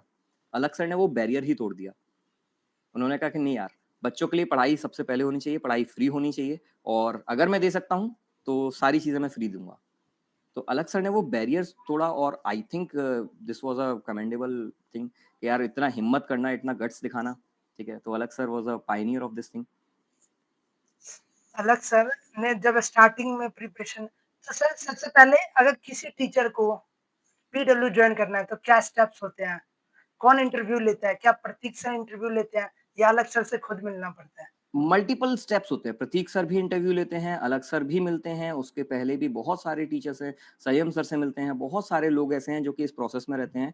तो आई थिंक जो भी पीडब्ल्यू ज्वाइन करना चाहता है उसके लिए मैं सबसे पहले तो यही कहूँगा कि आपको एक बेहतरीन टीचर होना चाहिए, ठीक है? और you should work on your subject, आपको अपना सब्जेक्ट बहुत अच्छे से आना चाहिए, रिटन टेस्ट होते हैं, उसके बाद फिर आपके इंटरव्यूज़ होते हैं, ठीक है? तो ये कई सारे, इसके बाद फिर हमारा जो है वीडियो डेमोज़ होते हैं, तो हर टीचर जो है वो वीडियो डेमोज़ देता है ताकि आपको समझ में आए कि आप किस तरीके से पढ़ाने वाले हैं, और उसके बाद फिर ये सारी प्रोसेस आगे चलती हैं। सर वीडियोज़ डेमोज़ में बच्चों का ये डाउट रहता है जो मतलब टीचिंग फील्ड में है, कि हम अगर व्हाइट बोर्ड पे, क्योंकि हर बच्चा अफोर्ड नहीं कर पाता है कि मैं डिजिटल बोर्ड ला पाऊँ। व्हाइट बोर्ड पे देगा तो क्या सिलेक्शंस के चांसेस कम हो जाते हैं? नहीं, मुझे नहीं लगता कि सिलेक्शन के चांसेस कम होते हैं। अगर आपके पास जो भी रिसोर्सेज़ हैं, आप उन रिसोर्सेज़ का यूज़ कर रहे हैं, तो I think it does not matter कि आप व्हाइट बोर्ड पर पढ़ा रहे हैं, क्योंकि सर ने खुद भी शुरुआत बहुत ही बेसिक से करी थी। सर ने खुद शुरुआत, अगर आपको पता हो, तो व्हाइट बोर्ड से ही पढ़ा करके शुरू करी थी। तो सर ये चीज़ बहुत अच्छे से समझते हैं दैट रिसोर्सेज़ आर लिमिटेड, ठीक है? तो resources should not be a constraint कि नहीं यार, अगर रिसोर्सेज़ अच्छे नहीं है इस बंदे के पास, तो उसको हम नहीं लेंगे। बंदे के पास रिसोर्सेज़, क्योंकि जब हम उसके बाद भी जब डेमो लेते हैं, तो हम अपने रिसोर्सेज़ भी टीचर्स को सपोर्ट करते हैं कि आप हमारे रिसोर्सेज़ के साथ यूज़ करके आप वीडियोज़ बनाएँ, तो हमें कोई दिक्कत नहीं है। बट अगेन वही चीज़ आती है कि teacher should be a fantastic. Sir आपने 2021 में पीडब्ल्यू जॉइन किया, जी। कोरोना के बाद। जब पीडब्ल्यू उतना कोरोना के बाद नहीं, मैंने कोरोना के टाइम पे ही जॉइन किया है। कोरोना के टाइम, टाइम पे तो सर उस समय पीडब्ल्यू उतना राइज भी नहीं हुआ था। हाँ। तो उस समय क्या मोटिव था? क्योंकि बहुत जो फैक्ट्स आते हैं उस समय ये था कि घर-घर जो एजुकेशन पहुँचाने का ये सब मोटिव था जो अलग सरकार, क्या उस मोटिव के थ्रू या फिर ऐसा भी था कि फाइनेंशियल जो सपोर्ट है वो पीडब्ल्यू अच्छा देता है इसके रिगार्डिंग? पीडब्ल्यू फाइनेंशियल सपोर्ट तो अच्छा देता ही देता है, लेकिन जो मुझे लगता है कि हर इंसान जो पीडब्ल्यू से जुड़ता है, उसका मोटिव एक ही रहता है कि बच्चों के लिए किस तरीके से हम और बेहतर कर सकते हैं, और घर-घर पहुँच करके, गाँव-गाँव पहुँच करके बच्चों को जो एजुकेशन है वो प्रोवाइड कराई जाए। तो जब पीडब्ल्यू शुरू हुआ था 2019 में, 2021 में जब पीडब्ल्यू ऑनलाइन गया, तो पीडब्ल्यू का जो मोटिव था वो यही था कि हम हर बच्चे तक पहुँच पाएँ। अगर बच्चा हमारे सेंटर तक नहीं आ पा रहा है, तो हम बच्चे तक पहुँच जाएँ। सर तो जब स्टार्टिंग में ऑफलाइन से ऑनलाइन में स्विच किया एज ए टीचर, क्या प्रॉब्लम आती है?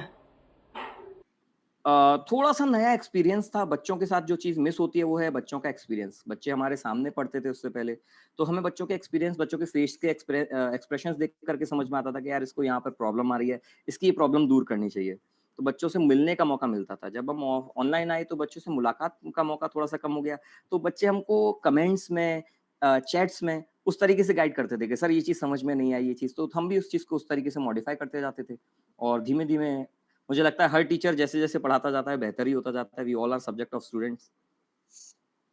सर तो जैसे ऑनलाइन क्लासेस होती है, तो क्या जो टीचर कमेंट पढ़ता है, जो क्लासेस के बाद, या जैसे मंजिल में हो गया रिकॉर्डेड चला गया लेक्चर, तो क्या उसके कमेंट्स टीचर खुद पढ़ता है जिसने अपलोड किया है? हाँ, हर टीचर, मुझे लगता है कि हर टीचर, जितने भी टीचर्स को मैं जानता हूँ, वो सभी के सभी कमेंट्स पढ़ते हैं। कमेंट्स हो गए, चैट्स हो गई, लगातार देखते रहते हैं, क्योंकि हमें बच्चों के साथ जुड़ने में मज़ा आता है। हमें पता है कि यार बच्चों को जब तक समझ में नहीं आएगा तब तक हमें मज़ा नहीं आएगा। तो वी वोंट क्विट जब तक बच्चे को पूरा 100% समझ में ना आ जाए।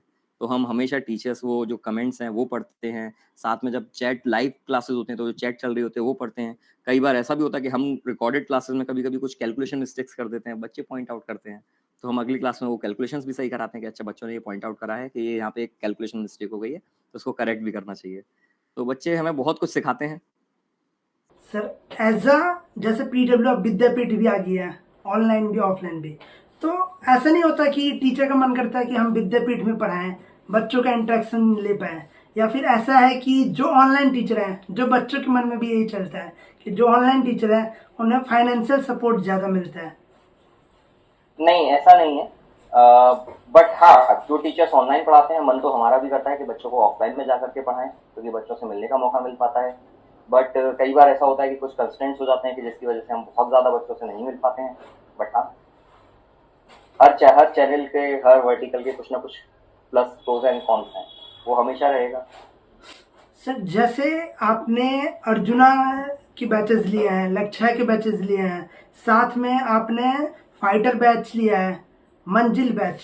जो मंजिल बैच, बच्चों का सबसे बड़ा डाउट मंजिल बैच के बारे में सबसे पहले बात करते हैं।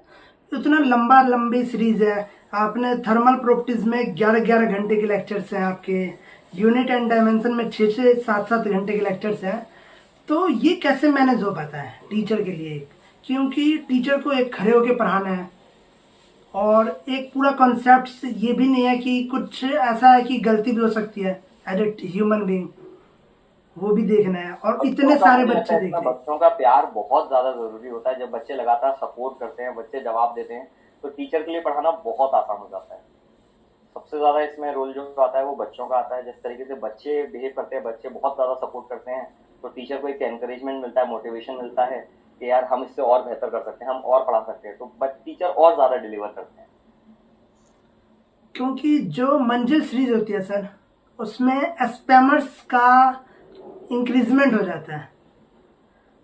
हाँ, थोड़ा सा रहता है, बट आई थिंक उसमें बहुत सारे बच्चे ऐसे भी हैं जो पढ़ने वाले हैं। क्योंकि देखो, ये हमेशा रहेगा। कुछ बच्चे ऐसे होंगे जो कि नहीं पढ़ पा रहे हैं, या बोर हो रहे हैं, या कहीं बीच में से आए हैं, तो बीच में से ज्वाइन किए हैं, तो हो सकता है बच्चा डिस्ट्रैक्टेड है। लेकिन बहुत सारे बच्चे ऐसे भी हैं जो पढ़ने के लिए ही बैठे हैं। तो हमारा मोटिव होता है कि यार अगर एक भी बच्चा पढ़ने के लिए बैठा है तो उसका नुकसान नहीं होना चाहिए, उसको हम हमेशा बेस्ट कंटेंट है। से एक जेन्युइन कमेंट और एक स्पैम कमेंट में कैसे डिस्टिंग्विश करते हैं? क्योंकि ऐसा भी होता होगा कि डिफरेंट कोचिंग इंस्टीट्यूट वाले स्पैमर्स भेजते हो। हमें अपने आप पर फोकस करना चाहिए यार, हमको अपने आप बेहतर करना है, बाकी दुनिया से हमको क्या लेना देना है। सब कुछ यही करते रहेंगे, ठीक है, तो दुनिया चलती रहेगी, हमें बस अपने आप को बेहतर बनाता जाना है। और एक जेन्युइन कमेंट और स्पैमर में जनरली जो अंतर होता है वो ये कि स्पैमर सिर्फ एक स्पैम करता है, वो कुछ ऑब्जेक्टिव आपको चीजें नहीं बताता है। अगर किसी बच्चे को प्रॉब्लम है तो वो जनरली बताता है कि सर मुझे इस चीज में प्रॉब्लम आ रही है, सर इस तरीके से प्रॉब्लम आ रही है। तो ये थोड़ा सा डिफरेंस होता है।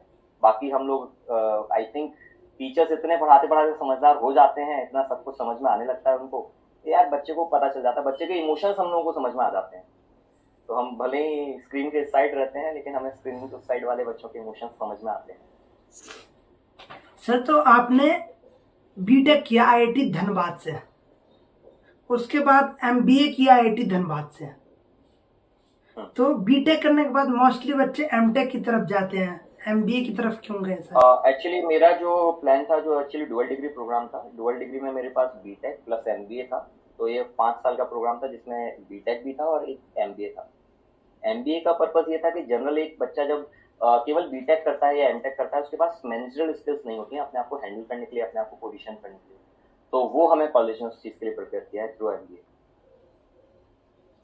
सर बच्चों का अभी भी डाउट रहता है कि ऑनलाइन ऑफलाइन, ऑफलाइन जाना चाहिए, ऑनलाइन जाना चाहिए, कैसे डिस्टिंग्विश करे कोई बच्चा ऑनलाइन दोनों से? के अपने अपने प्रोज एंड कॉन्स हैं। डिपेंड करता है आपके पास क्या रिसोर्सेज अवेलेबल है, आपके पास क्या फैसिलिटीज हैं, आप कहाँ पर रह रहे हैं। अगर आपके पास एक अच्छे टीचर जो है, जो आपके फिजिकली अवेलेबल है, तो जो कि आपको देख सकते हैं, आपको गाइड कर सकते हैं, then you should go for offline. अगर आपके पास रिसोर्सेज अवेलेबल नहीं है, आपके पास बजट नहीं है इतना, क्योंकि ऑफलाइन कोचिंग्स महंगी होती हैं, ये बात इसमें कोई शक नहीं है। तो ऑफलाइन कोचिंग्स ऑनलाइन के कंपैरिजन में महंगी होती हैं। तो अगर आप वो अफोर्ड नहीं कर सकते हैं, या आपके पास में कोई विसिनिटी में कोई अच्छे टीचर्स नहीं है, या कोई अच्छे इंस्टीट्यूट्स नहीं है, तो आप ऑनलाइन पढ़ें। तो ऑनलाइन में क्या होता है, बच्चे को थोड़ा सा खुद से सेल्फ डिसिप्लिन रखना पड़ता है जब बच्चा पढ़ता है, क्योंकि उसके साथ क्या होता है कि हम ऑनलाइन कनेक्टेड हैं, लेकिन अगर बच्चा ही लैपटॉप बंद करके चला जाएगा तो एक टीचर कुछ भी नहीं कर सकता, चाहे वो कितना भी अच्छा पढ़ा जाए। तो इसीलिए बच्चे को थोड़ा सा सेल्फ डिसिप्लिन रखना पड़ता है ऑनलाइन में। सर बच्चे जैसे अलग सर हो गए, एनवी सर हो गए, जो टॉप टीचर हैं अभी भी, तो ऐसे एनवी सर से कभी मिलने का मौका मिला हो या फिर मिले? एनवी सर से पर्सनली मुलाकात करने का मौका तो मुझे अभी तक नहीं मिला है, बट एनवी सर के मैंने वीडियोस बहुत सारे देखे हुए हैं। जिस तरीके से सर मोटिवेट करते हैं, बच्चों को गाइड करते हैं, तो वो एक अलग ही लेवल है। तो सर जिस तरीके से बच्चों को गाइड करते हैं, वो मुझे लगता है कि हम उनसे कुछ ना कुछ सीखते ही रहते हैं।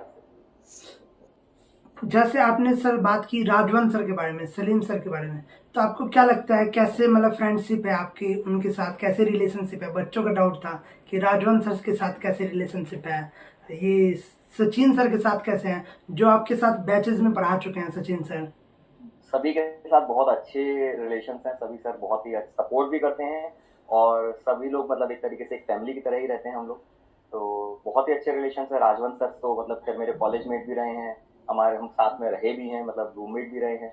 तो काफ़ी पुराने, जब पढ़ाना शुरू भी नहीं किया था तब से राजवंत सर के साथ हैं। सलीम सर के साथ पढ़ाने का मौका मिला था। सलीम सर भी मतलब जब हम कोटा गए थे और एक तो हम इवेंट्स पर भी जा चुके हैं, तो सलीम सर भी मतलब एक बेहतरीन इंसान है। ठीक है, सबसे ज़रूरी चीज़ एक टीचर के साथ ये भी होती है कि वो बहुत अच्छा इंसान हो। सचिन सर मतलब क्या ही बोलूँ यार, मतलब लेजेंड तो है ही है सर, तो सभी को पता है। वो तो सूरज को आईना दिखाने वाली बात होगी। बट सचिन सर जिस तरीके से चीज़ें कंडक्ट करते हैं, जिस डिग्निटी के साथ चीज़ें कंडक्ट करते हैं, बच्चों को जिस तरीके से गाइड करते हैं, और सर जो जिस तरीके से विटीनेस है सर के अंदर, जो बचपन में जो शरारती होती है ना, जो बचपन की शरारतें होती हैं, वो सर के साथ तभी भी है। सर आपने सबसे मेन पॉइंट हाईलाइट किया कि आप और राजवंत सर रूममेट थे, इसके बारे में क्या इंसिडेंट्स थे उसके बारे में? दिल्ली में ही पढ़ाते थे हम लोग। तो सर एक दूसरी कोचिंग में पढ़ाते थे, मैं दूसरी कोचिंग में पढ़ाता था, तो साथ में ही रहते थे हम लोग। तब उस टाइम पर हम लोग आपस में बहुत सारे कुछ इनोवेटिव आइडियाज़ भी काम करते रहते थे। तो बढ़िया मस्त चीज़ें चल रही थी। वो तो कॉलेज के बाद, कॉलेज का जो समय होता है वो उसी तरीके से रहता है। सर क्या जो टीचर्स हैं, जो ऑन स्क्रीन टीचर्स रहते हैं कि ऑन स्क्रीन में जो बिहेवियर रहता है टीचर का, क्या ऑफ स्क्रीन भी वैसा ही रहता है या फिर चेंजेस रहते हैं कि बच्चों को समझाने के लिए थोड़ा नाटक या फिर ऐसे मतलब सिमुलेशंस ये भी, या फिर कोई एक्टिंग करना टीचरों का रहता है बीच में? हम जो भी करते हैं वो आई थिंक बच्चों को दिमाग में रख करके ही करते हैं कि बच्चों को चीज़ें और बेहतर समझ में आनी चाहिए। ऑफ स्क्रीन हम कई बार ऐसा होता है कि हमारी ज़िंदगी में बहुत सारी चीज़ें चल रही होती हैं, तो हम उस तरीके से नहीं रह पाते हैं, और हम कोशिश करते हैं to stay true to our motive. But कई बार ऐसा होता है कि हम नहीं हो पाते हैं, क्योंकि हमारा जो मोटिव होता है ये है कि बच्चे का नुकसान नहीं होना चाहिए एट एनी कॉस्ट। तो कई बार कभी कभी ऐसा होता है, थोड़ा थोड़ा डिफरेंस रहता है, बट ज़्यादातर टीचर्स जैसे ऑनलाइन दिखते हैं वैसे ही ऑफलाइन भी। जैसे आज के टाइम पे मोस्टली बच्चा जो आईआईटी अब जा रहा है या फिर आईआईटी की तैयारी कर रहा है, नीट की तैयारी कर रहा है, वो पीडब्ल्यू से कर रहा है। इंडिया में टॉप इंस्टीट्यूट बन चुका है पीडब्ल्यू। तो सर क्या ये इसमें जो अदर इंस्टीट्यूट है या फिर जो स्पैमर्स बोल सकते हैं, किसी का नाम नहीं लेना चाहूँगा, वो कहते हैं पीडब्ल्यू क्रॉस करके नहीं शायरी वाला है कि ये शायरी, तो उसके ऊपर क्या बोलना चाहेंगे? नहीं, अगर ऐसा होता तो फिर इतने सारे सिलेक्शन नहीं होते। आई थिंक हमारे रिजल्ट उसका बहुत बेहतरीन जवाब देते हैं। तो आई थिंक बच्चों के साथ हम लोग साथ में मेहनत भी करते हैं। जो होता ये है कि आप सिर्फ वो 2 मिनट की क्लिप आप देख रहे हैं पूरे 2 घंटे के लेक्चर में, तो वो जस्टिफाइड नहीं है। हर टीचर बहुत मेहनत करता है। मेहनत सिर्फ केवल आपको ऑन स्क्रीन ही नहीं दिखाई देती, स्क्रीन के पहले भी जब हम लेक्चर्स प्लान करते हैं, किस तरीके से हमको लेक्चर कंडक्ट करना है, उस लेक्चर को और बेहतर किस तरीके से बना सकते हैं। और केवल टीचर्स ही मेहनत नहीं करते, आई थिंक पूरा पीडब्ल्यू का पूरा स्टाफ जो है, चाहे वो मैनेजमेंट हो, चाहे वो सपोर्ट स्टाफ हो, चाहे वो ऑन स्क्रीन स्टाफ हो, चाहे वो स्टूडियो स्टाफ हो, हर कोई अपना 100% देता है। सर तो जैसे बच्चे या मतलब बच्चे ने जो अदर इंस्टीट्यूट है शायरी वाला बोलते हैं ये सब, तो क्या टीचर को डिमोटिवेशन होता है कि हाँ ना बोलो शायरी, या फिर ऐसा पीछे से आता है कि अलग सर की हमें तरफ से? हमें हमें जो मतलब है वो है बच्चों से। अगर हमारे बच्चे हमें सपोर्ट कर रहे हैं तो हमें फिर और किसी चीज़ से फर्क ज़्यादा पड़ता नहीं है। जैसे सर अब क्लिप्स कटना वायरल होना स्टार्ट हो गया है क्योंकि ऑनलाइन क्लास में ये इजी हो गया, किसी के लिए भी एक्सेस लेना, उसके बाद उसके क्लिप्स काटना। तो इसके ऊपर क्या बोलना चाहेंगे? क्योंकि वो 1-2 सेकंड की क्लिप्स कट जाएगी। जैसे मैंने एक देखा वीडियो रुपेश सर का, जूलॉजी या बॉटनी पढ़ाते हैं सर रुपेश सर, तो उनकी एक छोटी सी क्लिप काट के कि सर ने गलत बताया, और वो सर ने फिर आगे जैसे टीचर से पढ़ा रहे हैं और आगे उन्होंने सर ने सही कर दिया है उस क्लिप मतलब पूरी वीडियो में, और वो क्लिप छोटी सी क्लिप काट के वायरल कर देते हैं। उसके ऊपर क्या बोलना चाहेंगे सर? कुछ ज़्यादा नहीं बोलना चाहूँगा, बस ये है कि हम लोग सभी अपना काम करते हैं, गलतियाँ इंसान से होती हैं, और ज़रूरी है कि हम हर चीज़ को सही कर रहे हैं। We all are student of subject, ठीक है, जैसा कि मैंने पहले भी बोला। तो बहुत ज़्यादा ज़रूरी चीज़ ये है कि ये समझना कि आप जो कंटेंट दे रहे हो, you are just taking the glimpses of the entire lecture. पूरा लेक्चर जो है वो बहुत सारी चीज़ें उसमें पढ़ाते हैं, बहुत सारी चीज़ें बताते हैं, बच्चों को गाइड करते हैं। तो बस यही है। अब ऑनलाइन की बात आ गई है तो सबसे पहले मेन चीज रहता है बच्चों के अंदर बहुत क्यूरियोसिटी रहती है, सैलरी। तो क्या सैलरी का रेंज रहता है सर? क्या मतलब वो रहता है कि किस टीचर की सैलरी ज़्यादा होगी, ये किस पे डिपेंड करता है? सब बहुत सारे फैक्टर्स हैं, ठीक है। बस ये है कि बच्चों का प्यार जिस तरीके से रहता है, सैलरी भी उसी तरीके से रहती है। तो प्यार के ऊपर डिपेंड करता है, एक्सपीरियंस भी मैटर करती है। बहुत सारे फैक्टर्स हैं, मैंने बोला बहुत सारी चीज़ें। हाईलाइट करना चाहेंगे सैलरी कितनी होती है? सैलरी इतनी होती है कि आप अपना जीवन यापन बहुत अच्छे से कर सकते हैं, ठीक है। बहुत अच्छे से आप अपनी ज़िंदगी जी सकते हैं।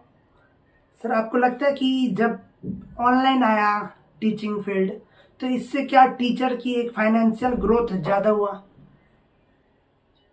पता नहीं, मुझे तो नहीं लगता कि मतलब मुझे लगता है कि जो टीचर्स अच्छा पढ़ा रहे हैं, जो टीचर्स देखो हर इंडस्ट्री में ऐसा हुआ कि जो आपके टॉप लीडर्स होंगे they will get paid more. Industry में ऐसा भी होगा, कुछ चीज़ें होंगी जो कि आपको लग रहा है कि नहीं यार इतना नहीं, इतना होना चाहिए, ठीक है। तो आई थिंक वो मार्केट अपने आप डिसाइड करता है, इंडस्ट्री अपने आप, मतलब मैं इंडस्ट्री तो क्या ही बोलूँ यार, बच्चे अपने आप जिस तरीके से पढ़ाते हैं, बच्चे जिस तरीके से प्यार देते हैं, तो उस तरीके से चीज़ें अपने आप सेट हो जाती हैं। से एक पीडब्ल्यू की ऑनलाइन क्लास के लिए कितना मतलब सेटअप्स करना पड़ता है जो ऑफ स्क्रीन बच्चों को नहीं पता रहता है, जो मेहनत, जैसे कि क्या पीडब्ल्यू के टीचर्स खुद ये जो स्लाइड्स बनते हैं वो खुद बना के लाते हैं या फिर उसके लिए भी पीछे से फैकल्टीज होती है?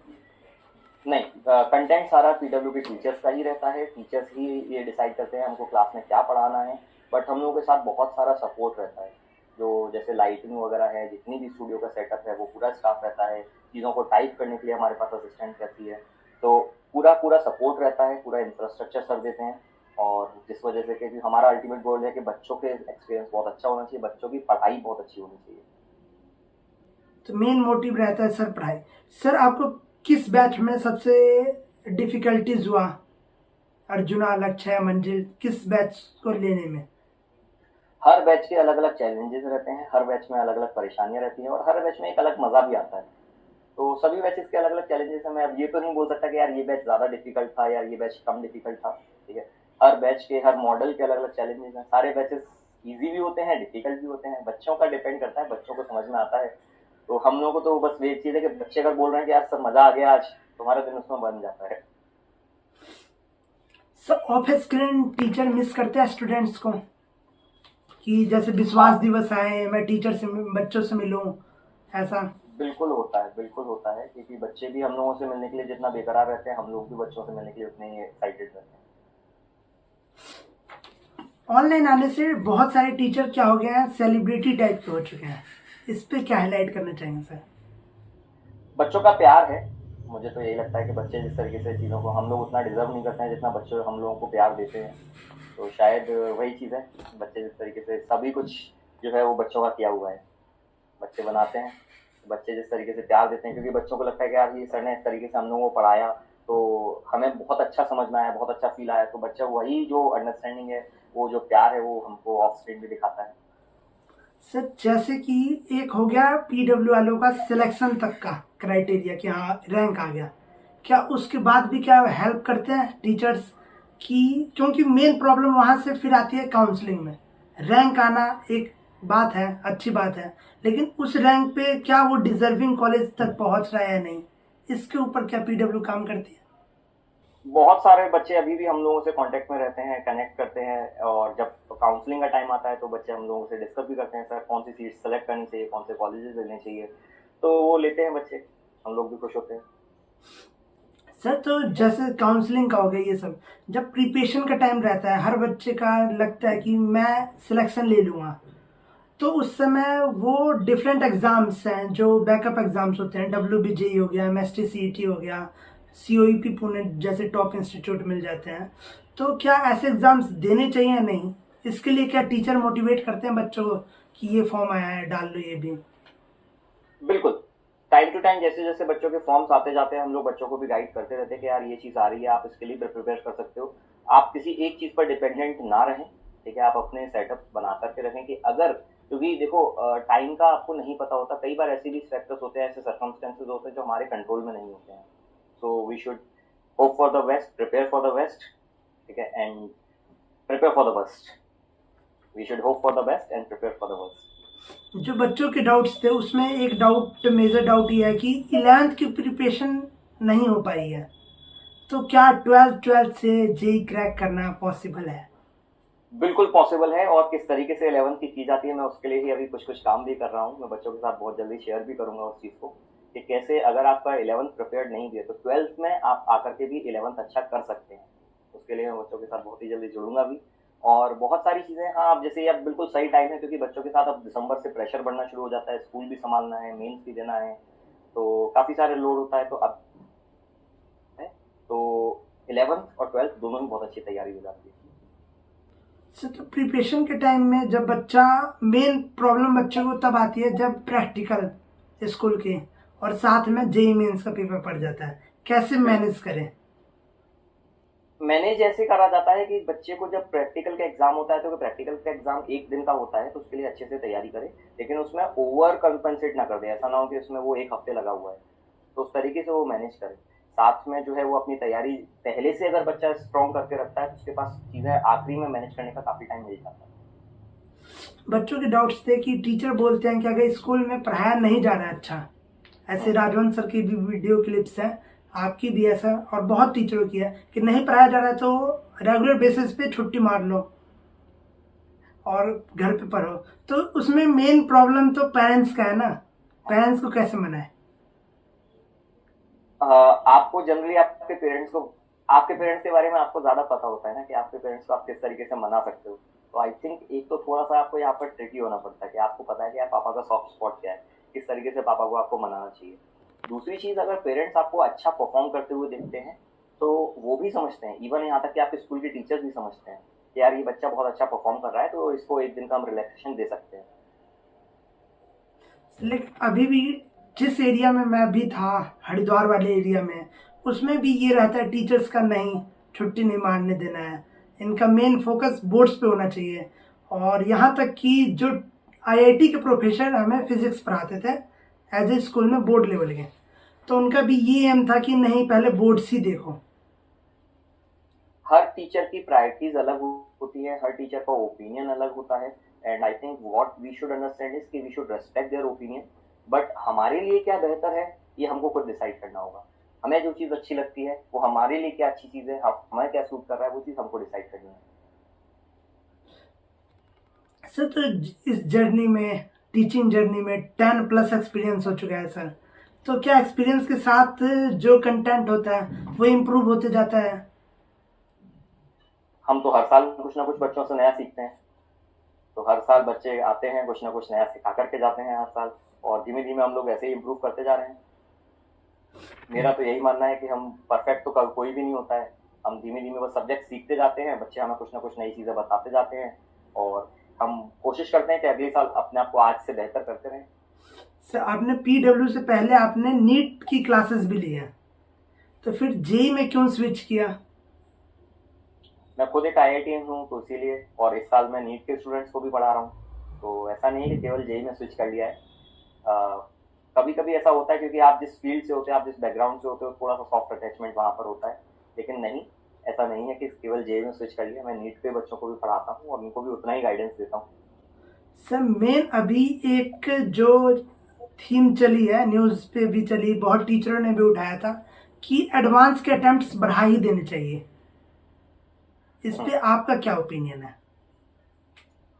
मुझे लगता है कि जो ऑलरेडी सेटअप है वो ठीक है, क्योंकि बच्चों को एक मौका मिल रहा है, ठीक है। अगर इसके अलावा अगर हम बढ़ाना चाहें तो आई थिंक कि थोड़ा सा इश्यूज आएंगे, बट मेरे हाथ में जो चीज़ें नहीं है तो I think I should not comment on this, क्योंकि जो चीज़ें मेरे हाथ में है हमें उस पर फोकस ज़्यादा करना चाहिए।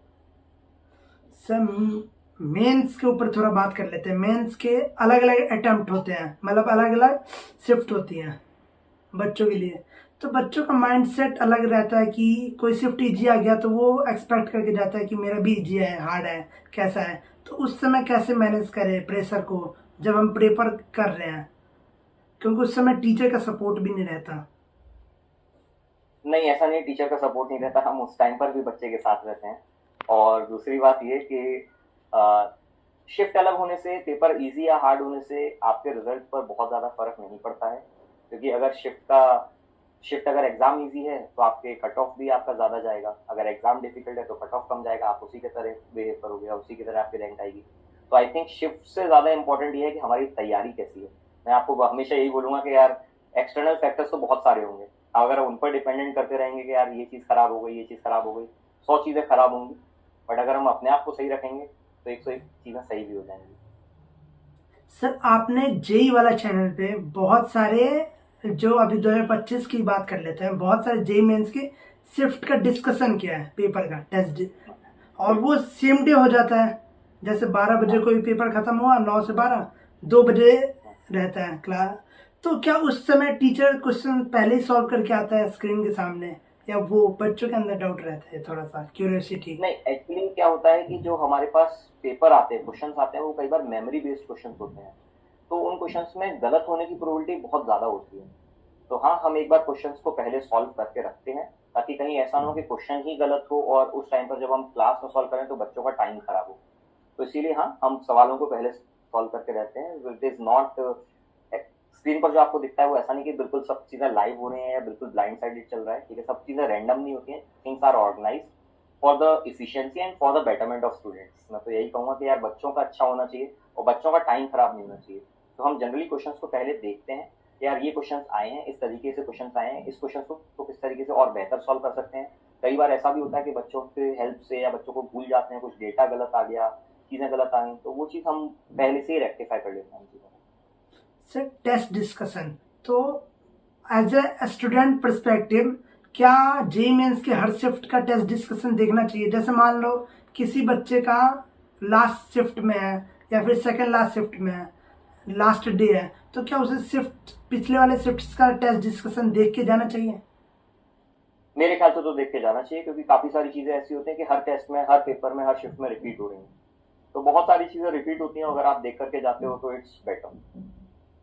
सर केवल देखना, टेस्ट डिस्कशन या सोल्यूशन करना इम्पोर्टेंट है आपके हिसाब से? देखने से क्या होगा, आपको साथ में सॉल्व भी करना होगा, केवल देखने से नहीं होता ना।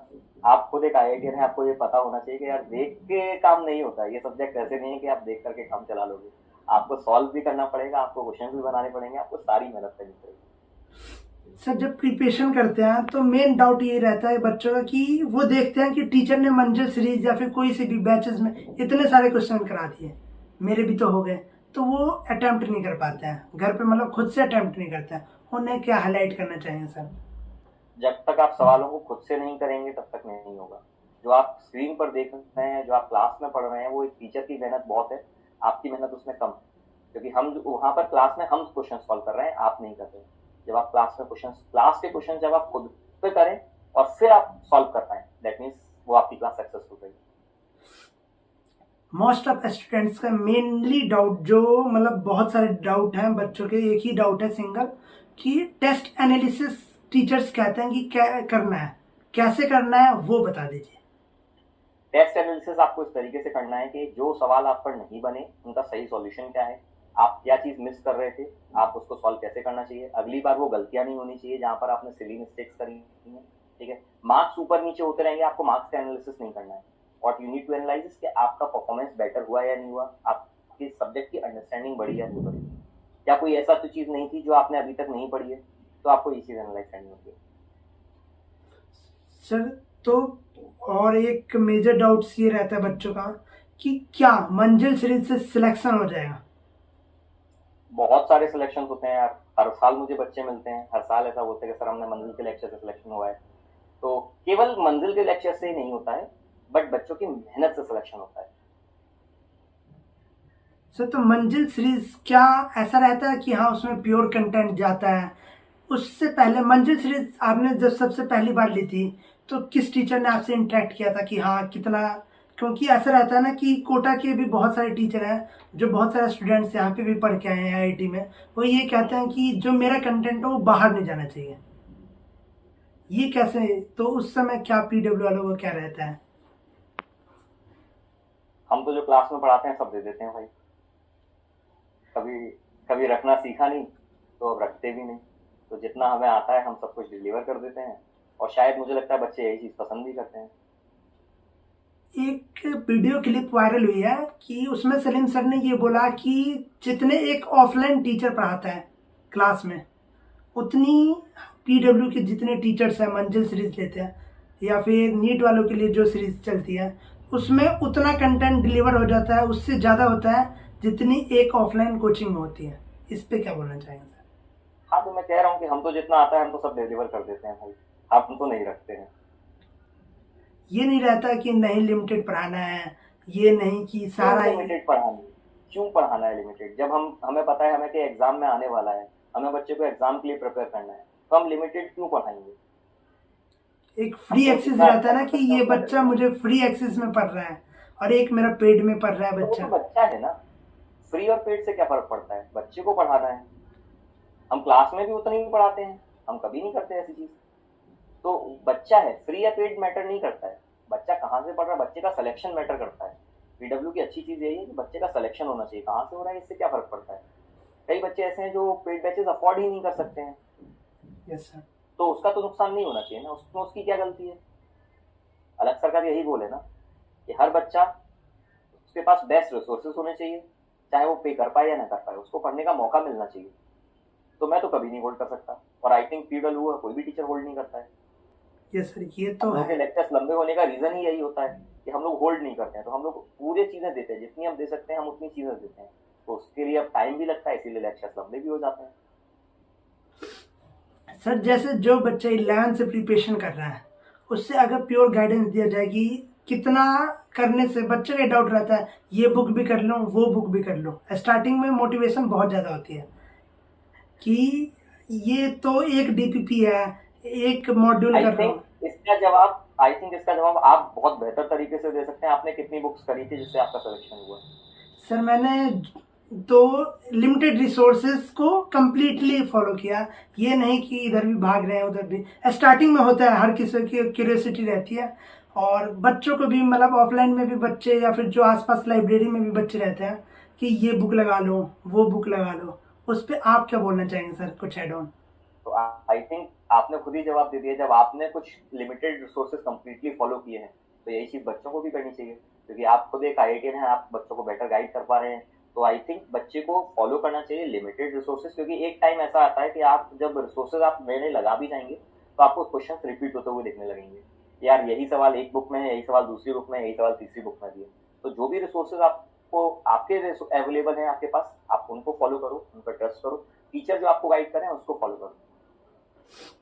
से एक ये रहता है बच्चों का कि पीवाईक्यू कितना करना चाहिए, कितने मिनिमम जो पीवाईक्यू है, जो 11 से प्रिपरेशन कर रहा है और जो ड्रॉप ईयर से कर रहा है, कितने ईयर्स के जितने आपके पास अवेलेबल हो सकें, जितने आपके पास अवेलेबल हो सकें और जो आपके सिलेबस में है उतने करने चाहिए। आई think you should not hold that.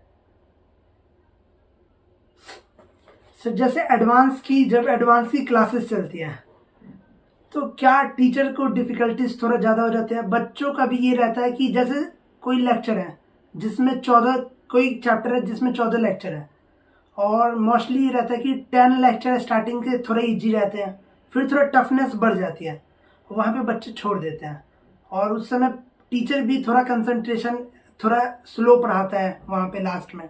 तो उस समय क्या हाईलाइट करना चाहेंगे बच्चों को?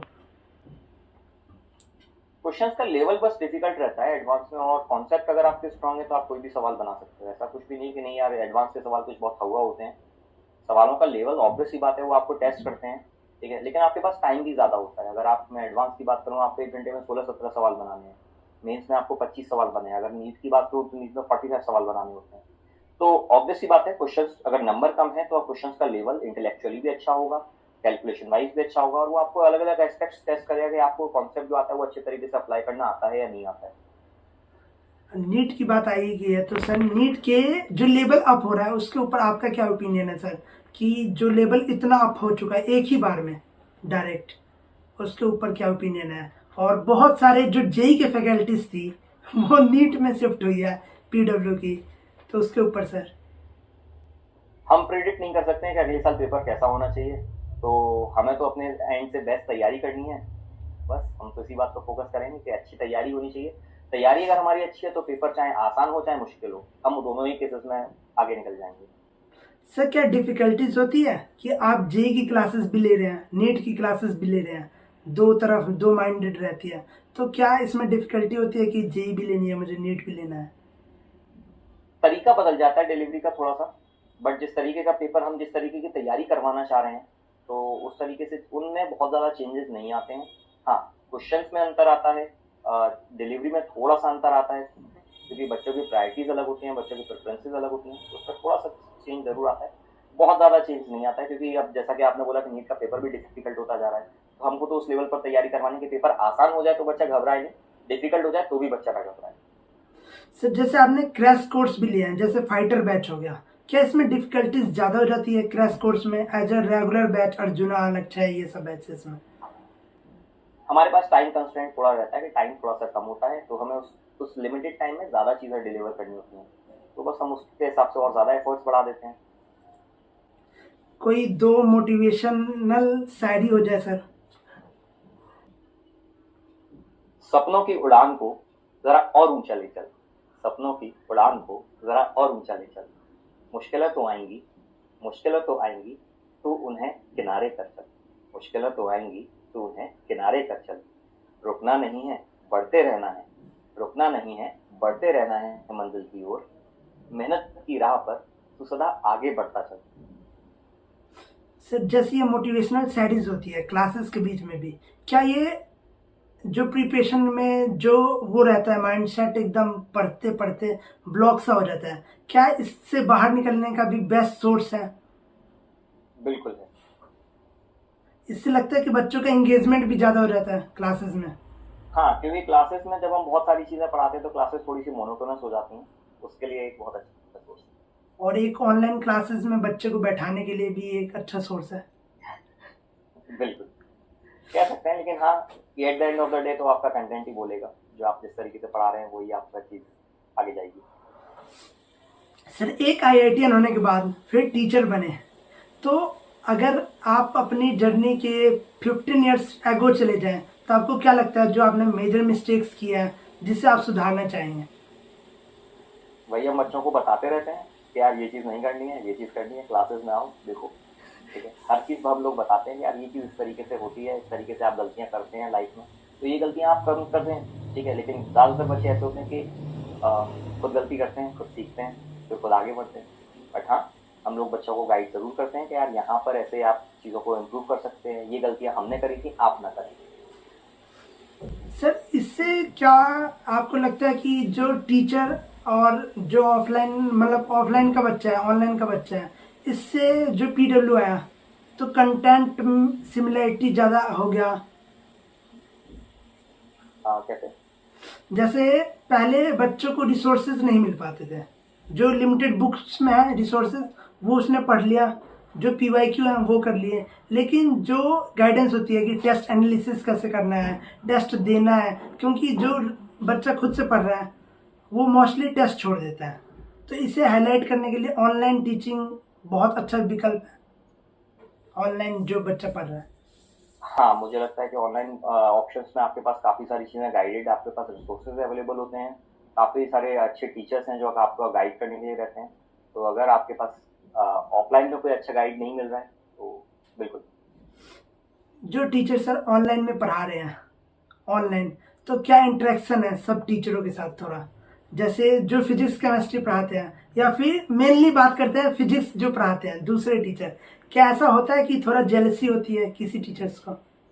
नहीं, जेलसी तो किसी से नहीं होती है, सभी टीचर्स एक फैमिली की तरह रहते हैं, बहुत मजाक मस्ती भी होती हैं, ठीक है, बहुत सारी चीज़ें होती रहती हैं, मतलब आपस में हम लोग खेल कूद करते रहते हैं, चीज़ें मिलते रहते हैं, और कई बार ऐसा भी होता है एक दूसरे की हेल्प भी करते हैं, क्योंकि हम सभी स्टूडेंट्स ही हैं यार। Yes. कभी कभी ऐसा भी होता है कि हम लोग किसी डिफिकल्ट चैलेंज में आते हैं, कोई परेशानी ऐसा है कि जैसे शायद मैंने फेस करी है, किसी और टीचर ने नहीं करी, तो we always try to help each other out. Sir बच्चों को डिफिकल्टीज बढ़ती रहती है धीरे धीरे धीरे धीरे, जब प्रिपरेशन स्टार्ट करता है थोड़ा स्मूथ चलता है, फिर डिफिकल्टीज बढ़ती रहती है, तो उस समय टीचर का क्या गाइडेंस रहता है? और एक ये भी पॉइंट्स रहता है कि अगर सिलेक्शन नहीं हुआ, बच्चों का दिमाग में ये चलता है, तो उसे कैसे मतलब गाइड करेंगे सर? डिफिकल्टी तो हम लोग प्रिपेयर ही इसीलिए कर रहे हैं, लाइफ है तो डिफिकल्टी तो आएंगी ही आएंगी, कुछ ना कुछ आपके सामने हमेशा चैलेंजेस रहेंगे, ठीक है। हमें उन चैलेंजेस को कैसे फेस करना है, उससे हम कैसे आगे बढ़ सकते हैं, ये हमको सीखना होता है, ठीक है। और कहते हैं ना कि डिफिकल्टी एक्चुअली कम नहीं होती है, ठीक है, हम बस थोड़े से और ज़्यादा बढ़ जाते हैं, तो वही पुरानी मुश्किलें हमको छोटी लगने लगती हैं। वो होता है ना कि एक बर्तन के अंदर अगर कोई सामान रखा हुआ है, ठीक है, तो और बर्तन ही बड़ा हो जाए तो डिफिकल्टी उतनी रहती है। जब आप छोटे थे तो आपको वही डिफिकल्टी, छोटी छोटी चीज़ें बहुत ज़्यादा मुश्किल लगती थी, आज आपको वो चीज़ें आसान लगने लगी हैं। तो क्या वो चीज़ें आसान हो गई हैं? नहीं, आपका जो है लेवल बढ़ गया है, आप एक नई स्केल पर पहुंच चुके हैं। तो हमारा मोटिव तो यही है कि बच्चे को और नए हाइट्स पर लेकर के जाएं। और जो बच्चे नहीं भी पहुंच पाते हैं, अगर कई बार ऐसा भी होता है कि बच्चों का सिलेक्शन नहीं होता, तो लाइफ यहाँ पर खत्म नहीं होती, आपके पास बहुत सारे ऑप्शंस हैं इससे भी आगे जाने के। सर पीडब्ल्यू के जो टीचर्स होते हैं, जब पीडब्ल्यू में स्टार्टिंग्स में जब जाते हैं क्लासेस लेने, क्या डिफिकल्टीज होती है उस समय, या फिर कोई न्यू टीचर आता है क्या गाइडेंस देते हैं as a friend, as a big teacher? Challenges थोड़े से अलग होते हैं कि एक टीचर जब ऑफलाइन में, क्योंकि पीडब्ल्यू में कोई भी टीचर ऐसा नहीं होता कि जो बिल्कुल ही फ्रेशर आ रहा है, तो सभी टीचर्स बहुत एक्सपीरियंस आते हैं, बहुत स्किल्ड होते हैं, ठीक है, तो बहुत ज़्यादा गाइडेंस की जरूरत नहीं होती। चैलेंजेस थोड़े से अलग होते हैं ऑफलाइन और ऑनलाइन में, ठीक है, तो हम उसी में हेल्प करने की कोशिश करते हैं हर एक जो भी टीचर्स आते हैं उनको। सर जो बच्चा एक 11th से प्रिपरेशन कर रहा है उसे फाइनल गाइडेंस क्या देना चाहेंगे? मेहनत करते रहो, जो जो छोटी छोटी चीज़ें हैं उन पर ध्यान दो, जो आपके टीचर्स आपको बता रहे हैं तो बहुत नॉलेज के साथ, बहुत एक्सपीरियंस के साथ आपको बता रहे हैं, बस उस पर अमल करते जाओ। और कुछ एक्स्ट्रा ऑर्डिनरी करने की ज़रूरत नहीं होती है, बस आपको ऑर्डिनरी चीज़ें कंसिस्टेंटली करनी होती हैं। Yes sir. सर ये फाइनल ये है कि सबसे बेस्ट टाइम क्या है आईआईटी जेईई की प्रिपरेशन के लिए, किस क्लास में? I think 11th is the best time. 11th से अगर आप तैयारी शुरू करते हैं और आप अगर रेगुलर रहते हैं तो it's best, but sir it's क्या नेवर टू लेट। बच्चों का ये डाउट रहता है क्या 11th से पढ़ के टॉप रैंक्स लाई जा सकती है, या वही बच्चा टॉप रैंक ला पाएगा जो 9th से प्रिपरेशन कर रहा है? नहीं, ऐसा नहीं है, जो बच्चे 11th से पढ़ते हैं वो भी बहुत अच्छी रैंक लेकर के आते हैं, बहुत अच्छा परफॉर्म करते हैं। बट हाँ, अगर आप 9th से थोड़ा सा आपका बेस अच्छा है तो आपको चीज़ें जल्दी पिक होने लगती हैं, बस ये अंतर आता है, और इसके अलावा और तो कुछ बहुत ज़्यादा नहीं। सर तो ये फाइनल कंक्लूजन क्या देना चाहेंगे आपकी तरफ से? जब जागो तभी सवेरा। जब से आप तैयारी करना शुरू कर रहे हो, अब अपने हिसाब से तैयारी करना शुरू करो और अपना 100% दो, क्योंकि बहुत सा अब जो निकल चुका है वो आपके हाथ में नहीं है, लेकिन जो आने वाला है वो आपके हाथ में है। आने वाला कल संभाल लो, पुराना और कल अपने आप संभल जाएगा।